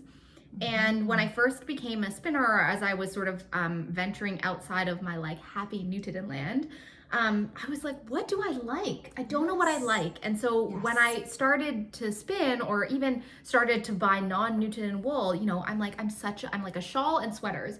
So I was buying like massive quantities of things, and then discovering that in fact I don't like the thing. Yeah. Right? Yeah. Like I have this whole garment's quantity of something, and I'm like, it's a perfectly wonderful fiber, like no shade on the fiber, but like I just don't enjoy it as much. Yes. Right? And so it's been so lovely to do these little speed dates, because like 25 grams is a small amount, and very quickly we know pretty quickly what's the chemistry, and also like am I into it? Yes. Right? Like there's the chemistry of like how the different breeds sort of come together, but then there's also just the recognition of like, Carmen loves this kind of wool, and I don't. And the one that I love, like she doesn't. And so it's been a really interesting twist on a breed study. Yep. And it's also made me appreciate like the nuances in just fiber. Like fiber actually has so much personality. It does. And that I think has been the gift of becoming a spinner. is really learning the personality of different fibers. And I think maybe before, I mean, who knows, because it didn't happen this way. Like spinning is the thing that has led me to venture out away from my happiest place in the world, without ending up with stuff that is beautiful and I like as a product or on other people, but like I don't enjoy the process. Yep. I agree. So if you're like, I really do think if you're a new spinner, I think it would be worthwhile doing. It will be worthwhile doing because it's super fun. It's just so fun. It will just show you things. It's just an experience. Yeah. Anyway, I think that like on that level alone, that would be fun. I also think if I wasn't spinning, I would still find this really, I would find it really funny because I think, well, we obviously find it funny, but it was really fun to think about these sheep. And what I was going to say about that is that what is also maybe slightly different in this situation, like you're talking about the energy and the personality of fiber. Yeah. What's interesting about spinning from a sheep that is a known sheep, like, so it's like, it's a pole, let's say a Polwarth sheep, but it's Henry the Polwarth sheep. Yeah, who's different He's from different. the other. And when you sheep. get like a mass-produced Polwarth, that's also amazing and beautiful, but I think that the feel of it is slightly different because you're not aware of this particular, like it's one sheep and then how it interacts with another single sheep. Yeah. Like there's something just different and fun about it. So if you're into it, join us. That would be really fun. We're gonna do it like live. I think we're thinking July 12th, was it? It's a Wednesday. She'll come back and we'll put it in the show notes. But also it would be great if you're not into spinning and you just want to be there and enjoy it with just come us, hang out. because it's just really fun. Like to just think about wool. Like even if you're never gonna spin it, it's actually kind of fun to think about the particular sheeps. And you can get sheeps. Is sheeps a thing? People, particular sheep. Sheep. The individual sheep. Yeah. Anyway, each individual sheep. That's nice, and you can get spun wool like that. So it's not like you have to know how to spin to have this experience of like, oh, let me get a couple things of the same kind of breed, but they're different sheep, and maybe I want to see how they interact. Like it's just kind of fun. So I mean, we had such a blast, and we had such a blast interacting with you guys live, and so this is how we're making more fun happen. And so we are planning on July 12th on a Wednesday at probably last time we did 11 a.m. which might be a little early EST. For maybe we should do like 12. That'll catch like our friends over in Europe at dinner time, right? And then it'll catch the Pacific coast. Yes, so we're gonna do it officially It'll be on sometime July 12th at 12 p.m. EST, and if that changes, we'll let you know. But and Melly will have her. So Melly's gonna have an update on this about 2.5 weeks before. So she will have an update most likely the last Sunday of June, and that will be the time that you can get these play dates, and then you'll have time. She has play dates too. The speed dates. She's gonna actually set it out as a clear, like, this is the one that Carmen and Jackie are gonna be spinning if you want to be part of it. And if you get one, then it'll give you time to actually spin it if you want, because you might not want to be spinning at the same time as us, and you can just take your own notes, or you can spin during it with us, or you can wait till after and spin it after with all of our like thoughts about what these sheepies are doing. Yeah, because so part of the like genesis of this idea of like doing this was because like July was rolling around and I was thinking about like what's something special that we can do for like 1 year podcast sort of thing, which started with a Knit Along, for which we had knit nights, through which we met a lot of people, and through which people met other people. And like, I just want everybody in the entire world to have a Carmen. And so part of the reason why we're doing this is because it's like super, I think like we're having a grand old time. We love doing stuff with you, but we're also hoping that in doing it live and having like a chat, it gives you the opportunity to like meet other people so that you can also have a Carmen. Or a Jackie. Right? So that's sort of like one of the things that we're gonna do in July as a little celebration. Love it. And then the second thing that we're gonna do is there's gonna be a 1-year giveaway. I was just gonna say, should we do a giveaway on this thing? Like we could could do do it a on giveaway. live. We'll have people right there. We could be like, whoever shows up, they could be part of. We could have some kind of thing. Yes. Okay, so we'll do This is how we'll we make do a decisions. giveaway. We literally do it in the on. The, I didn't even. I'm like, hopefully you're okay with this. Yeah. We'll do a giveaway on that live. Yeah. And then we'll have another like traditional That's podcast true. That's a good episode in July, which will also contain a giveaway because goodness knows our stash is enormous. Yeah, we're gonna be fine. And we would love to share our stash with you. Yeah. So sort of ideas percolating and just continue to let us know sort of.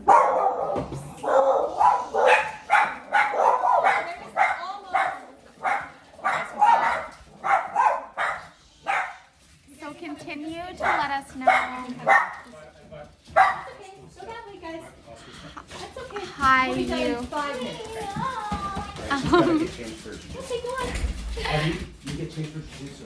So We don't edit. We don't edit.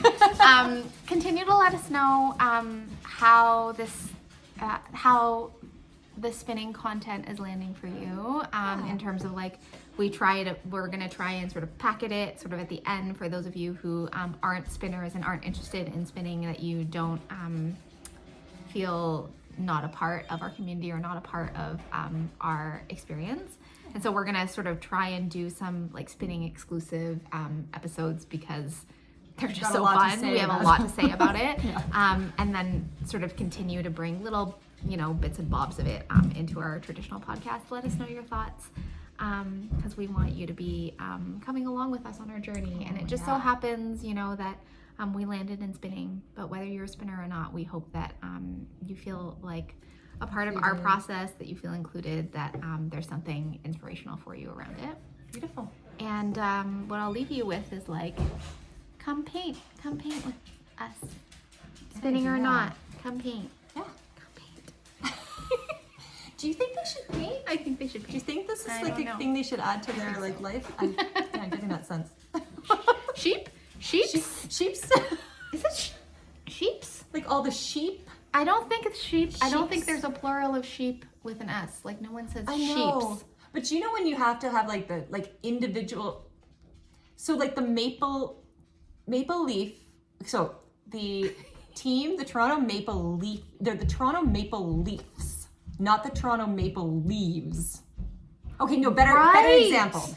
Fish and fishes, both of those are correct. So if you're talking about fish, then fine, that works. Like a multiple fish are fish, but there are different types of fish. You could say different types of fish, or you could say these fishes, I think. Like it's like there's an individual specification that you. So sheeps, I don't know, maybe. Sheeps. There we go. Was that really worth the last again 2 minutes of their life? I'm You'll so sorry. never get You this thought time you were back. you thought you were done, and then we just bring in this extra nonsense. It's nowhere. Oh, there was something else that I wanted to ask people. I gotta stop banging the table. No, we just get too excited. Do you have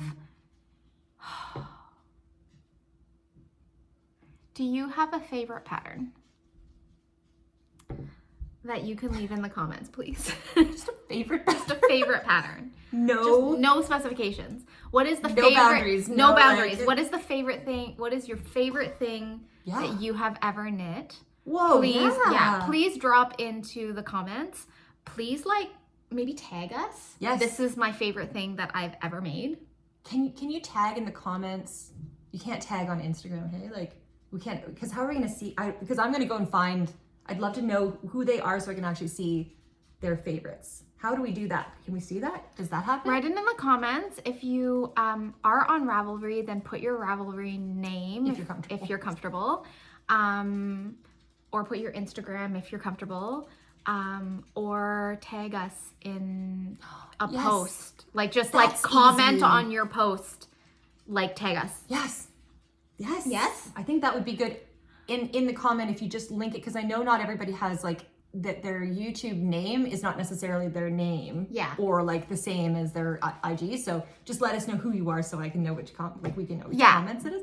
Yeah, that would be amazing. Because Because you don't have enough of a queue. You want more Yes, I do. sweaters? yes, I do. Can you take some of mine? So many. Like from your queue, you want me to knit your queue? Yes, I do. These hands are mine. So these hands might not be yours, but I think these hands are mine. I have been in a process. So the reason I ask, it's somewhat random. a good I've been question. in a process of trying to establish some favorites for myself as a way of figuring out of the many, many things that I want to knit and that are on my queue, what's actually going to make it on my needles. Like Yes, what's my and what will favorite then be worn. thing and what will be worn. That makes sense. And what's, because I'm at that point where I have knit so many things Yes. that there are some things that I could knit just because the knitting is fun.